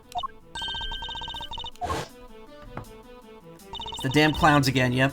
You see it now, I assume. As I'm sure you're aware, a show was held yesterday for the prisoners' entertainment. A show featuring animals and performers, performed by members of the Berry Big Circus. So does that mean Mr. Saint... Yes, Mr. Saint was allowed inside the prison as part of that show. There'll be no dissing clowns in this chat. To be fair, Mo sucks. He's a shitty clown. Clowns are after us, I swear to God. I like clowns. I'm gonna be honest. I've said that I've gone on the record as saying this multiple times, saying this. Anyone that can make a living making people laugh by being extremely silly earns my respect. And clowns kind of fit that bill very well. Woo.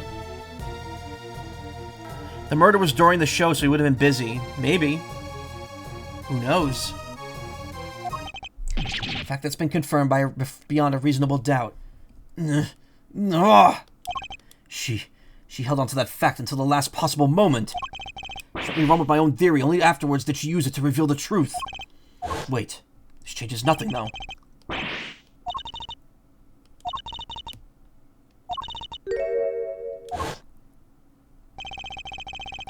Jesters are separate from clowns. Agreed. That must be why she steered him onto a different topic back then, too. I got you good, didn't I, you third-rate prosecutor? This has nothing to do with you. Gentlemen, this court is well and truly adjourned. May I offer a word of advice, Mr. Edgeworth? Your conduct as a prosecutor is already in question. You would do well to remember that you were removed from this case for that precise reason. What are you trying to say? That the committee reserves the right to confiscate your badge at any time. Should you wish to retain it, you would do well to avoid crossing paths with us again. Is that a threat? The goddess of justice is compassionate, Mr. Edgeworth, but she is not endlessly forgiving. Oh, and one last thing. You are no defense attorney. Abandon this foolish pretense. Thank you for your concern. But I do not abandon anything. When I start, I finish.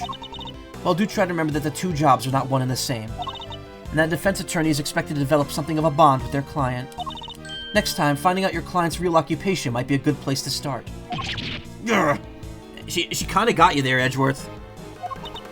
Now I really must be going. May the goddess of justice watch over you all.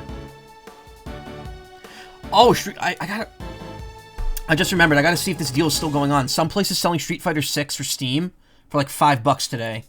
I kind of want to see if that deal's still going on. It might be too late. So Simeon lied to us. Not just you two. Guy took me for a ride too. What's his deal?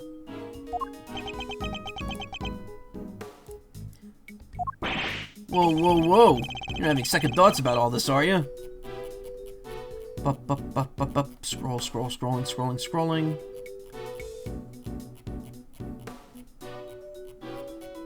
God, I favored a lot of shit.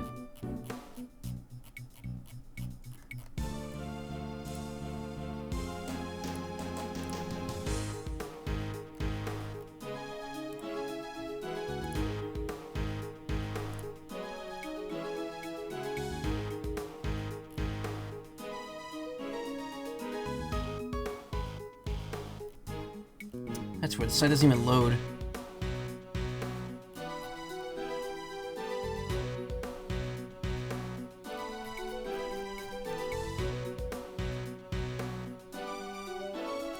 Ah, whatever. Might be bullshit then.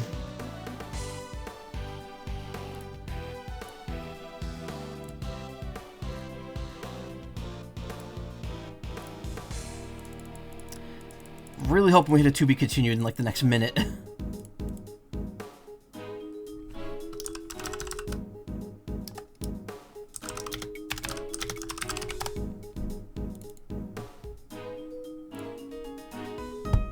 Whoa, you're not having second thoughts about all this, are you, Milesy boy? Sure, Judge Gaville's a tough cookie, but that doesn't mean you could just give up the ghost. The defense never rests, as a wise man once said, and that goes for associates, too. Don't worry, Fender, I have no intention of resting. Nevertheless, our assumption that Mr. Saint couldn't have entered the prison has been proven false, which means we'll need to restart our investigation from square one, I'm afraid. Oh, thank God, I was right. I should have just plowed through another minute. Okay, that is absolutely the stopping point for tonight. I was not expecting that to take me till almost 4:30 to get to. Damn, dude. I think this might be the last part, though. No. Stop. We just saved, so we don't need to save again. Whew.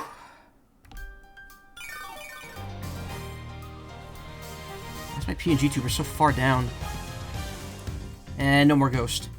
Cool. Alright. Well, we're almost at the end of Case 2. This went a bit longer than I was hoping, but hey, we're making progress. Thank you.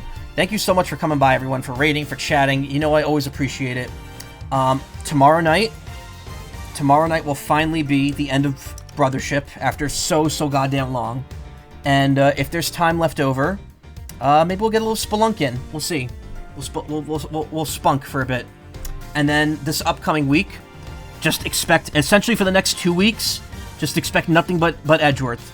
We're going to try to plow through this game before I go to MagFest. And when I get back, Final Fantasy VII Rebirth. And then we'll see where things go from there. So, thank you so much for coming by, for following, for chatting. I just said that, but I still mean it. We are going to send a raid to Dr. Drewman. I don't know who that is. I'm following them, but I don't think I've ever raided them.